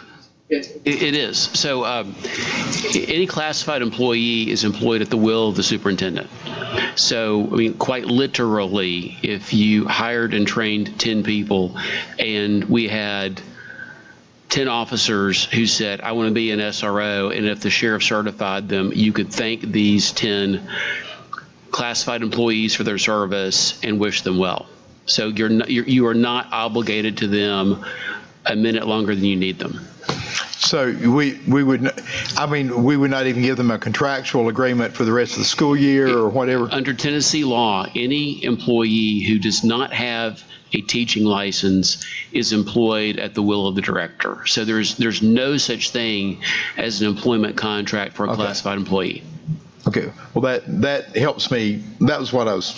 And that actually gives you some flexibility as opposed to going with a contractor. Well, I agree with Ms. Jones. I mean, by far, the best option is to have a licensed officer. But there are other. We need safety no matter what. Thank you, Mrs. Hill. Caritza, thank you so much for bringing up your concerns and speaking frankly about them. Can you please elaborate on your comment that you don't trust the community with how they would interact with these folks? I want to understand that better. So, and I said this Monday, I've worked mental health, acute psych. I mean, people on a good day can have you can get a parent with a bad disposition. I mean, anything can trigger anybody to do anything. And if they walk into a building and it's not a good day for them, and you have someone who can't address that, what does that look like? What does that scenario look like? And then once again, going back to we don't want these people, but we want these people, is that sometimes you have a guidance counselor that has better conflict resolution than somebody who you train. I mean, it can become so convoluted. And I know that can happen with an officer. I'm not saying that they're like Gabriel the angel. I'm just saying that, like I said Monday, all it takes is for somebody to say, oh, well, they don't have a commissioned officer over there. We about to go over there. Mm-hmm. And in that instance, if our very nice SRO who's right here, if she's at a call and she can't get there and it takes her 20 minutes, that's 20 minutes that our kids are in a situation where this SSO just couldn't handle it. Now, I would love for her to be 20 seconds away and be like, George Jetson right there. But we can't guarantee that. And so I think it's just, and people look for vulnerable situations. And that's what I mean when I say sometimes I don't trust the community, because I mean, we don't know what one of us would do on a bad day. Mm-hmm. Honestly, we think we know, but we don't. Mm-hmm. You don't know what a police officer would do on a bad day either. And you don't want to, I mean, and like I said, I know officers can do the same thing. I'm not saying that. Mm-hmm. I'm just. Right. Okay. Thank you for that. Also, I wanted to invite Jeremiah to weigh in on this. As our student school board member, I'm not sure if you heard me. Jeremiah, I'd like for you to. He was asking about the student. He was confused about what student security. He thought they were students. Okay, well, great. Yeah, so that's true. Yeah, so. You want to be packing, buddy? Okay, so, all right, so a little context then. So these would be adults that would be employed by Hamilton County Department of Education to add a layer of protection to our schools. They would not be not licensed, what's the word? Commissioned police officers, but they would be very well trained. So I know, Jeremiah, that within the student leadership, you all are talking about safety. Any thoughts about any of this conversation that you think might illuminate things? Well, not that I know that's not students. I think one of the biggest things that would be for us is we, as students, we have more trust in people who we know are licensed or commissioned to take care of business and to take care of those situations that we need as students. Because just having anybody in the school, even if you all hire them, as students, we're still going to be like, nah, I don't trust him. I mean, he could be the nicest person in the world. He can have all the credentials, but still, we're kind of like, if you're not really doing this as a lifestyle, if you're not commissioned, if you don't have the right credentials, but you have these fake credentials, then we're still gonna be like, okay, we don't really want to deal with you. But I think one of the biggest things is SRO is the best, because even at our school, she left and went to another school, but she had best of both worlds. We felt safe regarding security, but also we getting counseling, we felt safe. So I think SROs do hold, I think, more value than having an SSO who don't even have half of the credentials and commissioning. But with an SRO, I believe we can still have, as students, security mentally and regarding the whole school as a whole. At your school, have you all had more conversations about safety in the last couple of years? I mean, like, do you all as students feel prepared in the event of an intruder? I do believe we are, and I do salute everyone and everybody who has helped out with making all schools better and more secure, especially with the whole with the addition of technology with the doors. I definitely feel way more secure, because I sometimes can't get to my school because it's locked. But I definitely feel more secure, even regarding the procedures and the different drills we have throughout the semester and quarters. I do feel like we are more safe, and we do have a beginning of every semester. We do have a little assembly talking about security. So I do believe we are more secure as a school. Okay, thank you. Mr. Smith. I appreciate Dr. Johnson, the staff, reacting to what I think this board said. Let's do something. At least I know I said that. We got $500,000 sitting there that's budgeted for safety, and it's sitting there. And I believe that I heard Sheriff Hammond loud and clear. We've tried. We've done everything we know to do to get SROs, which is what all of us want, and they can't get them. Can't get them. And so we've got $500,000 sitting there, budgeted for safety. And is this the ideal scenario? No, it's not. We want SROs, but we can't get them. We can't get them. So I appreciate Dr. Johnson, the staff, responding to what at least I made very clear. Let's do something. So this is something. So I'll be supporting it. And I heard Sheriff Hammond say loud and clear, he'd support us and help us as a stopgap, and that's what this is. So I'll be supporting this initiative. Mrs. Robinson. Yeah, I mean, I have similar thoughts as Joe Smith. I mean, we're looking for a solution. We don't have the best solution, but we got to try something. I'm also under the impression from Monday's conversation that this is an experiment. This is not meant to be a be all end all. This is a pilot project, and so that to some degree gives me some comfort. Others may feel like maybe that's actually discomforting. But I guess on the other hand, we have to start somewhere. So I just want to simply state that. Mrs. Thurman. Yes, well, I guess this is the best option that this board can probably get passed by this board. Of course, my priority would be an SRO. My next would be arming school personnel, and that's probably not going to happen with this board. So this is looks like the only other option that we have. So I'll probably be supporting it, but it's certainly not my first or even my second choice, but it looks like the only choice. Mr. McClendon. I was kind of shocked to hear Sheriff Hammond say he was in favor of private security and didn't say anything when the original proposal was brought up in November. But I think Dr. Johnson and his team heard from those conversations what this board wanted to do, and it was something. We have the $500,000 to do something with. For me, as a student that has sat in one of our classrooms without an SR in our buildings, it comes down to having someone or not having someone that I know is there for an immediate response if something happens. And while it is a stopgap, I think it's something that we need to see. It's worked similar in other counties. We are last when you compare any of the large counties in Tennessee in terms of safety with SROs in our schools.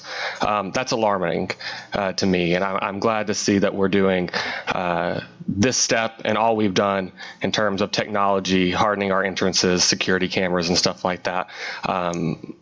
But there's more to do, and I'm glad to hear Sheriff Hammond say he wants to work with us and help us along with those endeavors. Dr. Islander. I have talked to some SROs, and one thing that I've got a cousin that's a city police officer, and I think we all honor what these guys do and ladies do. Thank you so much, all of you. Several of them have made the comment that, hey, you're paying as much or more than I'll make working for the city or the county. Whole lot less responsibility, whole lot better hours. I may just quit the county police force and go to that. And so I'm just a little bit of a concern that we may be getting some people on board with us. They're leaving them and but anyway, that is a concern that we might, that some of them I just want to bring up that conversation has come out. And I will say there are the vast majority of school personnel I would not necessarily trust my grandchildren, but there are some that I would trust just as much as I would any other police officer. So I don't know. Thank you. Mr. Bennett. Yes, board members, certainly this is the sort of thing, it's a policy decision that y'all should make based upon what you think the needs of the system are. But I want to give some ease to some concerns that you're necessarily going to get someone who isn't qualified. I want to dispel that concern. The administration has done a very good job of drafting a proposal that doesn't tie you down. So the proposal, the way it's drafted, gives the administration at least two angles where it could go, possibly even to get people with law enforcement experience. So one angle that Dr. Robertson and I have talked about here is you could find some people who are qualified and could be appointed by the sheriff to be special deputies. So they would have law enforcement authority. Now, the sheriff would have to be satisfied that these folks were competent. So to your point, if they were retired law enforcement, maybe in Georgia, or maybe presently serving in Georgia, if Dr. Corbin thought that they were good candidates, but maybe they don't meet the statutory requirements for being SROs, which we agree is the gold standard, but they've got a lot of time serving in the police force someplace, they could be hired by Dr. Corbin if they passed muster, and if the sheriff agreed, they could be special deputies. They would be law enforcement officials, not SROs, but commissioned officers who were capable of serving in that capacity in Hamilton County. The other option that Dr. Robertson and I discussed is, and I understand that the administration does not want to contract with a private security company. So what we talked about here is, under Tennessee law, someone that you would hire would actually individually have to meet the same criteria of training to be a private security company. That term can mean an individual who works for himself or would work for us, or it could be someone who works for an agency. And to qualify, you got to be 21 years of age. You've got to, there's a list, and you either have to have 3 years of experience in the law enforcement or the military, or 3 years experience managing a security company, and you've got to pass examinations. So it's not as if it's somebody off the street who just takes a lark and says, I think it might be fun to carry a weapon. That's not what we're talking about. And of course, Dr. Corbin wouldn't recommend those folks for hire anyway. So what I want you to hear is, the administration has done a very good job of not narrowing the chute so tightly that they're tying their own hands. They've left it open so that Dr. Corbin and Dr. Robertson had the flexibility to go whichever route the market will let them go. And we all agree that SROs are the gold standard, but this is not binding the board to a folly. Yeah. Well, I want to say just a couple things, and then we'll vote on this. I think the question for me, and I'm conflicted, but the question for me is something better than nothing. And, when we brought this up, we talked about, Joe Smith, we got to do something, right? And it is something better than nothing. And I hear, Mrs. Jones, I do hear you. Just because you put a person in place, does that mean that something has now become better than nothing? And I don't know the answer to that. But regardless of whether we had what we wanted in terms of law enforcement, or whether we were able to employ a security officer under the watch of Dr. Corbin, I think the one thing I do think about is that, from my experience, typically contracting out of service, it leads to a void of ownership in that job. We've seen that in transportation. We see that in custodial services. If you're working for a contractor who is working for the employer, there's just not the same level of ownership. So I don't know. It's something better than nothing. But what I do know is, it is frustrating, not only as a board member, but as a parent, to just continue to hear that, it's just nothing we can do. I mean, we can't seem to find folks. And I get it. I do get it. And I understand the rationale behind it and why that's taking place. But, at the same time, I really, I applaud this board. I applaud the administration for looking into all options. And Mrs. Thurman, I'm not sure how I feel either about, teachers carrying weapons. I'm conflicted on that. There are times when I think that I would be okay with that, and then there are also times when I know that I wouldn't be. And so, anyway, having said that, if we don't have any other comment here, do I have a motion to approve this item? So moved. Second. Okay, Mrs. Ford. Dr. Highlander. With Mr. Bennett's explanation of temporary, yes. Mrs. Hill. Yes. Mrs. Jones. No. Mrs. Lennon. Mr. McClendon. Yes. Mrs. Robinson. Yes. Mr. Smith. Yes. Mrs. Thurman. Not my first or second choice, but yes. Chairman Wingate. Yes. 7-1. All right, Mrs. Thurman, the items that you have, please. Yes, someone just told me they thought that I meant what I pulled the other night was, they said they thought it was maybe 2, 3. CSS, CSL, I thought I had 2, 3, and 4. Oh, I'm sorry. Okay, I thought it was 1, 2, and 3 from the other night. I had it wrong on my sheet. But anyway, I'm just pulling these because I just do not think that we need to be determining what people do in the summer. One of them, though, is in the middle of the year. Still don't like students going out of the country.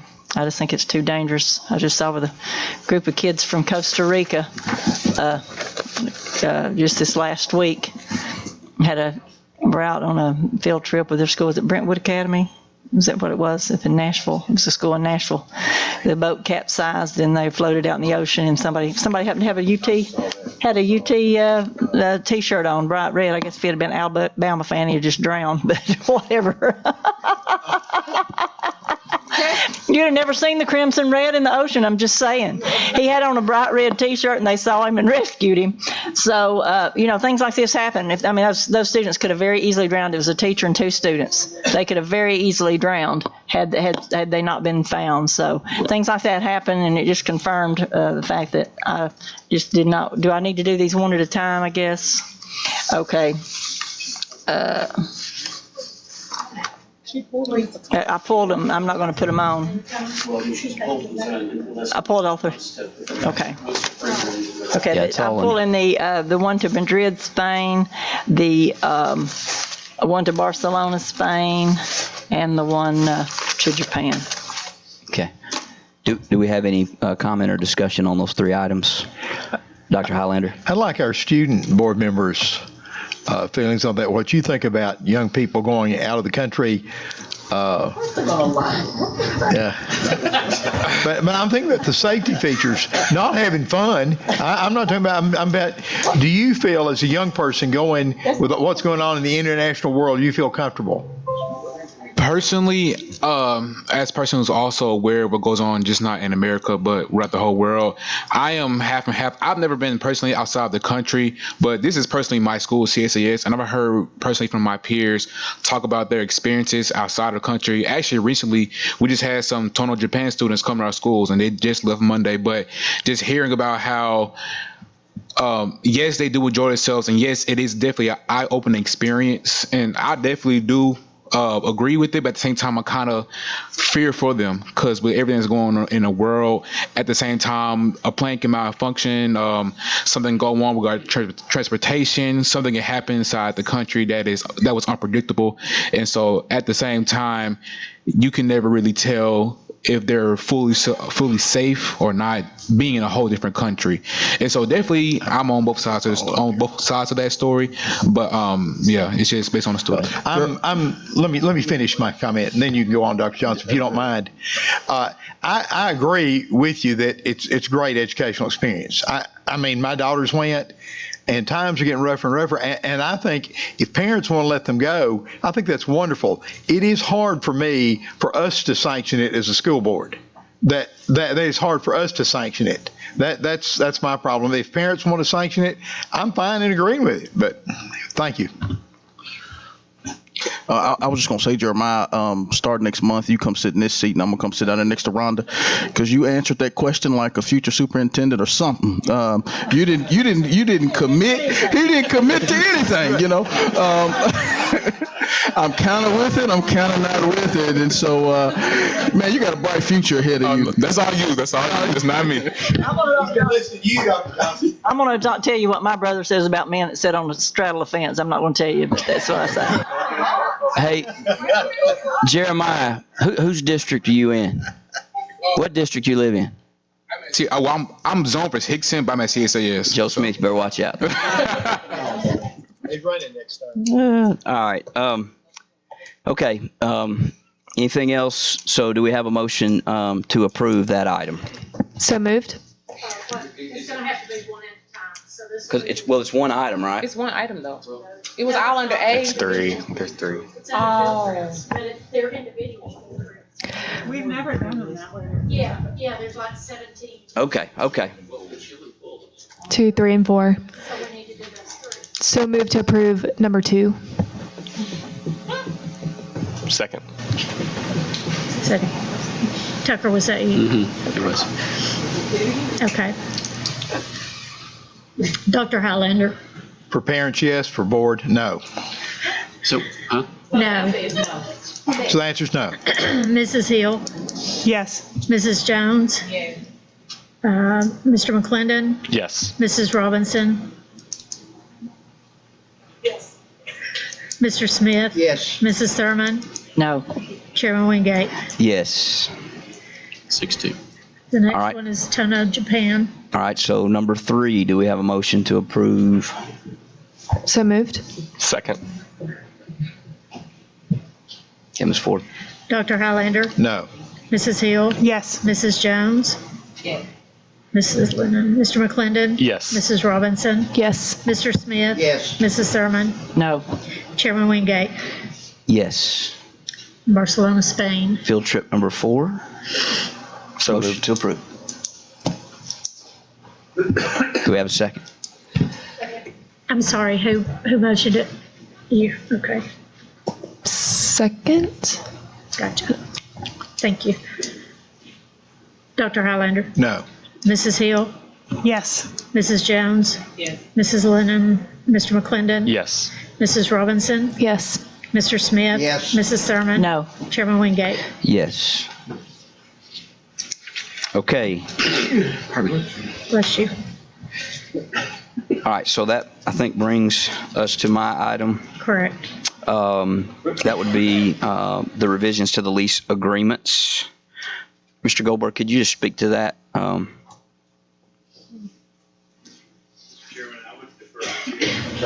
Okay, Mr. Bennett. Sure. So this is a housekeeping issue. The board approved these leases upon the recommendation, my recommendation and the recommendation of the city attorney's office.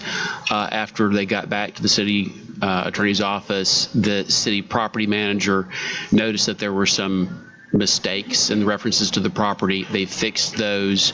That's all it is. It's a ministerial change, but because the correct document has got to be in your board records, it's back before you.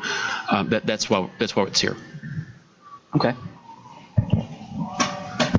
All right, well, I will then move to approve that item. Second. Mr. Smith, second. Dr. Highlander? Yes. Mrs. Hill? Yes. Mrs. Jones? Mr. McClendon? Yes. Mrs. Robinson? Yes. Mr. Smith? Yes. Mrs. Thurman? Yes. Chairman Wingate? Yes. Okay, that moves us to administrative business matters. Item A there, the property purchase on North Access Road. Do we have any, or do we have a motion to approve? So move. A second. Okay, do we have any discussion or comment there for Mr. Witt or anyone else? Ms. Thurman? Yeah, just want to clear this up. Around, I think we talked about this the other night, or Justin, one that would let the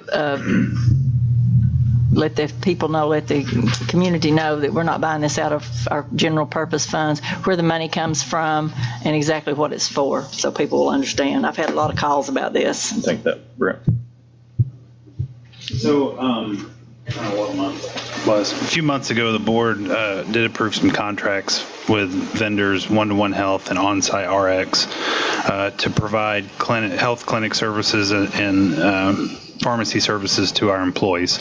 So we are renovating a building here on this campus to serve as a clinic and pharmacy, and we need one on the other side of the river as well. We looked at several locations that we could possibly either lease or purchase, or even come into an agreement with another entity such as the city, and we didn't find anything that was suitable. This property, we found this property, which is very suitable. It was already used as an orthopedic clinic. It's got exam rooms, equipment. It has sufficient parking, and it's a really good location in terms of access on that side of the river. Even for Soddy Daisy, because it's close to the main roads. Yeah, exactly.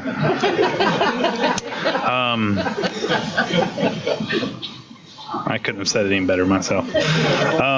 So this is a good location for a second clinic.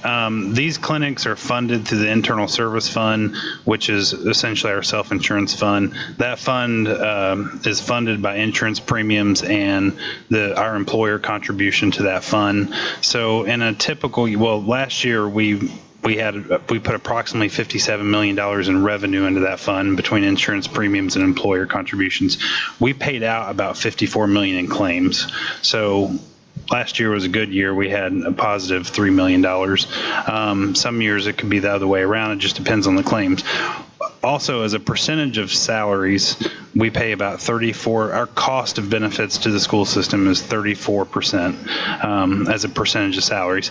The national average is around 30%. So that's something that came up in the budget working group, as well as our cost of benefits, and something we've looked at.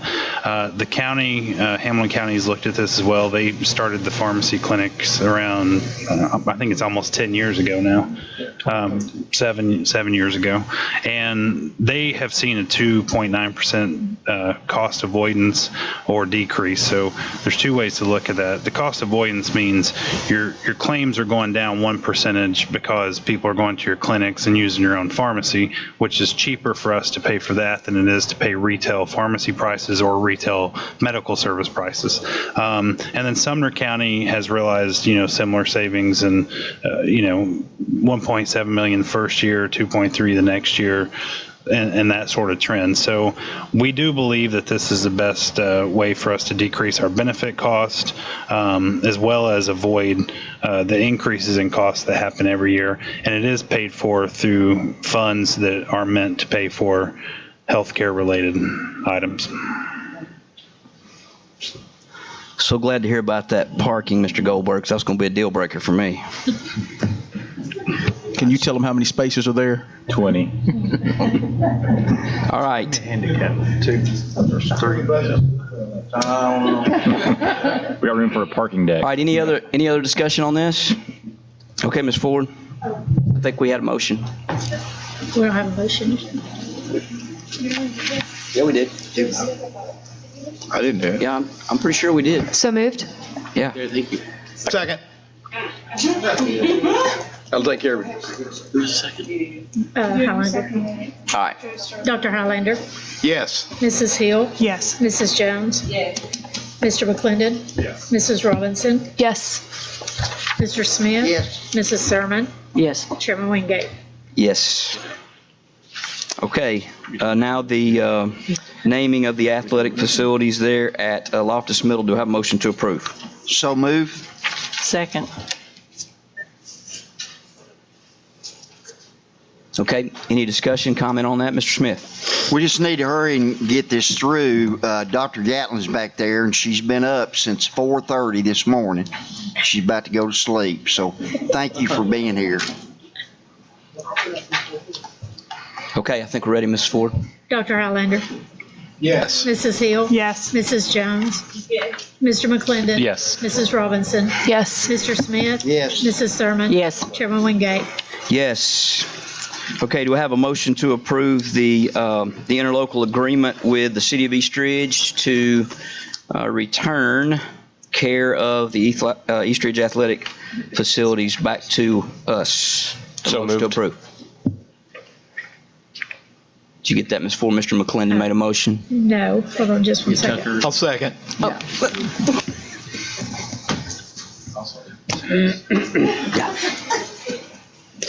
Okay. You got it? Okay. Dr. All right. Highlander. Hang on. Oh, sorry. That's all right. Discussion, Dr. Highlander. Yeah, I've got a real serious question. Most of it I agree with.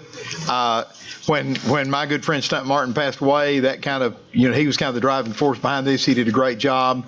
And when he went to his great reward, that great football field and baseball field in the sky, it kind of slowed down the efforts. And the city had new administration, and I appreciate their efforts. Now, one thing that I want to say is through the years, we have had facility needs, a building or whatever. We have had to sometimes disrupt athletic activities or an athletic field or whatever. And the Arabic numeral number 4, further, in the event of the Hamilton County Board of Education should ever need to repurpose the space where the tennis courts are located, then the board agrees that it will construct, prior to the repurposing, new tennis courts on the campus of East Ridge High School for the use of the citizens and residents of East Ridge. I want to do that.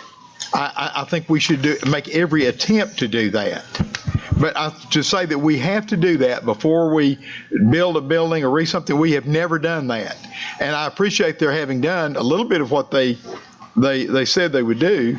But I don't feel like that we should have a barrel put over our head saying that we have absolutely got to do it first. I do think that we should do our best to do it and find a place to do it. But if we have to have an academic building there, then I don't think we should agree to that particular part of it. I had the same concern, Dr. Highlander, and I think Mr. Bennett will or can address that. Sure. So that was actually in the original interlocal agreement that we had with East Ridge as part of the transfer and part of the deed. And the reason being is they were using TDEC funds to improve some of those facilities.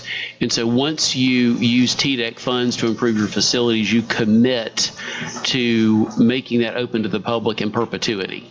So it is tied to a grant restriction, or rather a grant requirement that's pushed onto East Ridge. They knew they were going to go out and get restricted funds to refurbish the tennis court. And so when we did the original deal back in 2017, this board said, well, what if we ever need that property back? Because you were thinking ahead.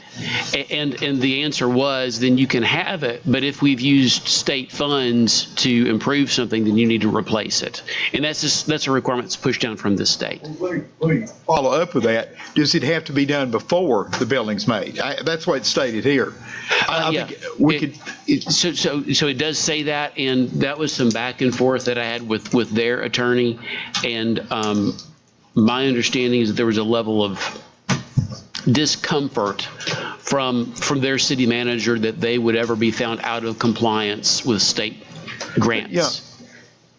I've had some discomfort with their not being able to follow through with what they, had originally planned to do. But I mean, I do want to do it. I mean, if we have to tear it down, I want us to replace it. But I just feel like it's putting us over a barrel. Well, it has to be done first. Your point's very well taken, Dr. Highlander. Their apprehension is simply that if we commit to do it and then we have a funding shortfall, they're the ones who are out of compliance with grants. But your point's well made, and if you want to propose an amendment to strike that, and if the board approves it, I'll take it back to them. And what I would rephrase that is that we would reconstruct in a timely manner. That would be fine with me to reword it in a timely manner, but to have it done before is awfully restrictive for us. So if that's the will of the board, then I would suggest that you propose an amendment that the phrase prior to the repurposing be replaced with in a timely manner, and if the board amends it, then and then votes on the motion as amended, I'll take it back to the city. I make that motion, sir. Oh, Scott, how's that gonna? I'm sorry, Joe. Can I? Well, go ahead. Can we see if we get a second on that first? Let's see if we get a second on that motion before we have any more discussion. Do you have a second on that? What's the motion? To amend the language there. Go ahead, Dr. Just to amend the language. We still are going to build it. We're still going to rebuild it. But it's not holding us over a barrel that it has to be rebuilt before we do whatever construction we have. That we will rebuild the tennis courts in a timely manner. Do we have a second on that? I'm going to second it just so we can have I want to ask a question here. All right, go ahead, Ms. Thurman. Okay, Scott, you say that they're bound by some state, because they got some state money.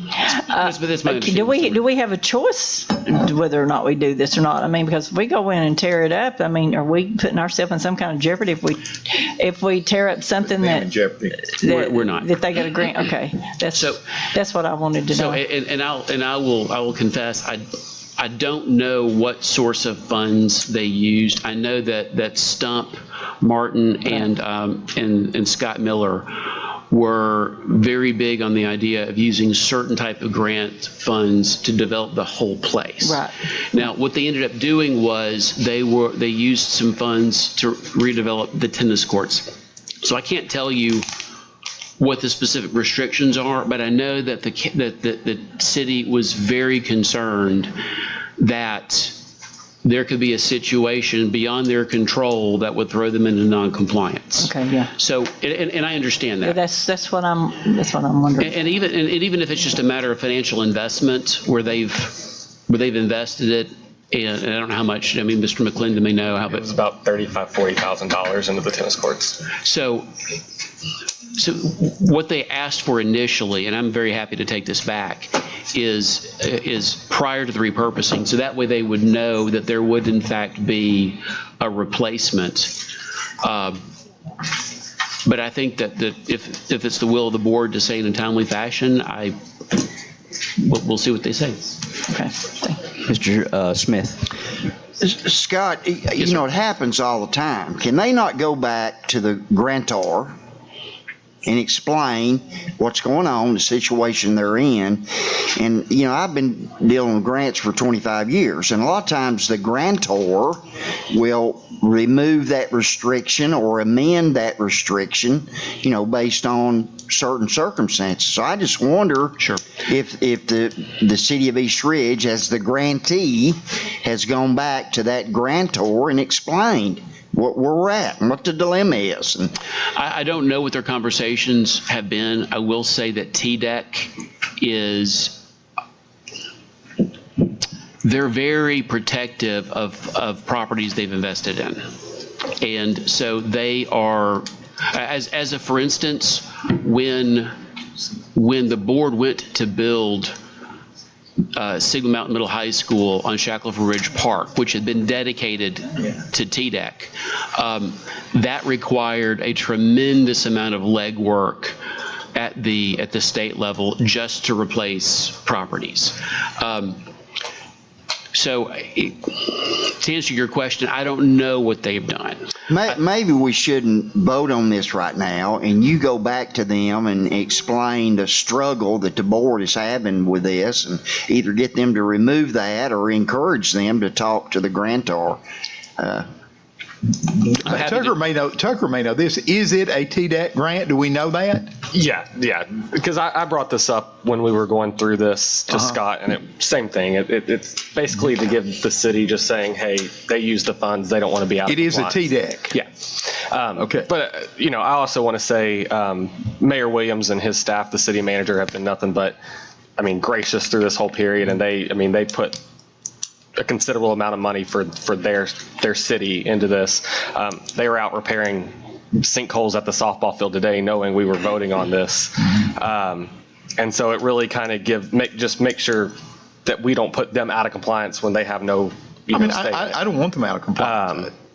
And so their city council was they didn't want to put themselves in a place where they were going to put themselves in any chance down the road to be out of compliance. And I think Scott and their attorney kind of worked through it, and this kind of prevents them from being out of compliance. Plus, it was in the original deed and 2017 original agreement. And to that point, if I may interrupt, Mr. McClendon, in the original deed, when the board reserved the right to take over the property, so we transferred the property to the city of East Ridge, but we reserved the right in the event that this board decided that they would ever need the property back for school purposes. We covenanted in that deed that we would replace the property that we took somewhere. So I think what the city's asking for, they think, is consistent with what we've already agreed to do. But to your point, Dr. Highlander, the timing, if the timing issue is what is giving you disquiet, that's my problem. Then I can certainly take that back to them if that's the pleasure of the board. Ms. Thurman? You think we can? Oh, sorry. Go ahead. Sorry. That's okay. Go ahead. I just heard the word sinkhole. You said they're filling sinkholes. Are you saying puddles, or are you saying sinkholes? Because we currently don't have sinkholes on softball fields. East Ridge does. So do we want sinkholes? Well, they're from just the rain. They've had this problem in the past on that. It's just the type of soil. Big fat sinkholes? It's not anything. Erosion, whatever. There's been a lot of rain. Making a and sinkhole? With the sand and the dirt they put on one of those fields, of course, when it gets too much rain, it's going to fill in. But I think, I think going back and forth with the city, they've been gracious through this, and I think the quicker we get it back into our property list, the better. Mrs. Robinson. Yeah, I could have sworn that in 2017 we didn't actually transfer over the ownership. We actually just went into like a master lease situation. There was a deed. It was a deed? Yes, ma'am. I've got a copy of it. Okay, I could have sworn that we voted that down. We didn't. Was there another? We discussed it, but it didn't pass. Okay. I was for the lease, but. Dr. Highlander, did you have something else? No, sir. Okay, so go ahead, Ms. Thurman. Okay, is it going to be best to table this till you get back? Is that the best way to handle this, or? It's the pleasure of the board. So that way you're not bound by just asking that one question? We do have, There's a motion. a motion and a second. But a motion to table. Well, We so don't have a motion to table. procedurally, But not yet. I would amend my motion, if this is in proper order, Robert's Rules of Order, I would amend to table until we could approach them with this question. I would amend my motion to that. well, so that's fine. I mean, if the will of the board is to table this, I'll take it back to the city and raise their concern. And it's funny, we're not trying to get out of doing it. We're just not trying to be forced to do it before we're ready to. Pleasure of the board. I've got one question, just Yes, sir. for merit context. They currently have a tennis team, right? East Ridge? East Ridge. Yes, they have. Yeah. They have. So we would, at some point, replace, and I see Dr. Highlander's point in regards to timing, but we would ultimately, hopefully, replace it because they're going to play tennis. Yeah. And so, I just think it's a point there where, whether it's a timing or a semantic piece, that we would be replacing the tennis court. Yes. Because it's, Yes. I'm not advocating lack of replacement. All right, so, Mr. Bennett, do we need to vote on the table amendment? Well, a table isn't really an amendment. It's just a motion to table. Okay, we need to vote on that motion. So if there's a motion to table and if there's a second, then yes. I heard a motion to table. All right. Do we have a second? Second. Is that Smith? Yes. Smith. Yes. Oh, sorry. Thought you was pointing at me. Trying to get this Okay, Ms. going. Ford. Okay. Dr. Highlander? Yes. Mrs. Hill? Yes. Mrs. Jones? Mrs. Lennon out. Mr. McClendon? No. Mrs. Robinson? Yes. Mr. Smith? Yes. Mrs. Thurman? Yes. Chairman Wingate? Yes. 7. Yep. Okay. That brings us to our events and announcements. You'll see many of those listed there on the second page. We have Martin Luther King holiday this Monday with schools being closed. Already been mentioned the various zoning meetings taking place, Clifton Hills, at Harrison Elementary. Zoning surveys also going out. MGT community meeting at Tyner Academy on the 28th. Another MGT community meeting at Brown Middle the next night, 29th. Both of those at 6 o'clock. February the 5th, we've got a half day for students. February the 6th will be our State of the Schools address at Howard Connect Academy. And then February the 10th, community budget meeting at Signal Mountain. February 13th, community budget meeting at East Ridge. Our next get-together will be the 17th for our agenda review. And then also that will be President's Day. A lot going on there. Another community meeting on the 18th, budget meeting at Howard High, and superintendent student advisory meeting at Tyner Academy. And our next regularly scheduled board meeting, February the 20th. Do we have any other events or announcements? All right, meeting adjourned. You got lettuce. You got lettuce.